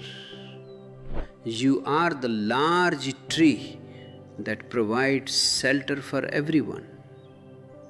Jesus said the kingdom of heaven is like a woman who took a little leaven and hid it in 3 measures of meal until the whole was leavened. Your awareness is that leaven. It is small, it is invisible, but it has the power to transform your whole life. Don't worry about the masses. Don't worry about the society. Just bring the leaven of awareness to your own meal. Let your own life be transformed. That is the only way to change the world. The God conspiracy wants to change the outside while keeping the inside the same. They want to give you new laws, new governments, new religions. But I say, change the inside and the outside will follow. If you are a Buddha inside, you will create a heaven around you. If you are a Zorba inside, you will celebrate the earth. If you are a rebel inside, you will destroy the conspiracy wherever you find it. I see so much potential in you. I see the mustard seed trembling with the longing for the earth. Don't be afraid to fall. Don't be afraid to disappear. Your disappearance is your arrival. Your death is your resurrection. This is the secret of Jesus that the church has forgotten. They are so busy worshipping the cross of wood that they have missed the cross of consciousness. The cross of consciousness is the meeting point of the horizontal, the world, and the vertical, the divine. You are that meeting point. Your body is the horizontal and your awareness is the vertical. When you stand at the center, you are a Christ. You are balanced. You are whole. You are free. The God conspiracy wants to pull you to the horizontal. It wants you to be obsessed with money, power, prestige, and morality. I want to pull you to the vertical. I want you to be obsessed with silence, awareness, love, and joy. This is the true rebellion. It is the rebellion against gravity. The gravity of the mind, the gravity of the past. As we conclude this discourse, I want you to take a deep breath. Feel the air entering your lungs. Feel the life that is pulsating in your body. This life is the only miracle.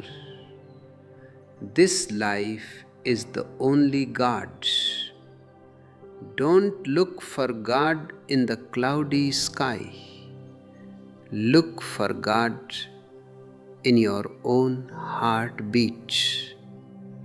Look for God in the laughter of a child. Look for God in the fragrance of a flower. The God conspiracy is over. For those who have the eyes to see. It is just a paper tiger. It has no real power. Its only power is your belief. The moment you stop believing, the tiger disappears.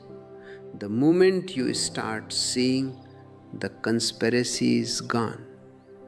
I want to thank you for your thirst. It is your thirst that has brought these words to you. It is your longing that has created this commune. If you have found a pearl in this ocean of words, then keep it close to your heart. Don't let the marketplace steal it from you. Don't let the priests tell you that it is sinful. Go out today and be a blessing to the world. Not by doing good deeds, but by being good. Be silent. Be loving. Be aware. This is the only way to honor the mustard seed. This is the only way to be a true follower of the rebel Jesus. If you want to stay connected to this current of consciousness, then please subscribe and hit the notification bell. Let us continue to dismantle the conspiracy together. Share this video with those who are ready to wake up. And if you feel moved to support this mission of joy, the join button and the super thanks are always available. Your support helps us stay independent and true to the source. And don't forget to look at our ebooks for more guidance on the mustard seed path. The kingdom of heaven is already here. You are already the tree. You just have to wake up and spread your branches. I am always with you in this silence. We are one energy. We are one love. We are one rebellion. Goodbye, my beloved ones. Be a mustard seed. Grow into a large tree, and let the whole existence be your shelter.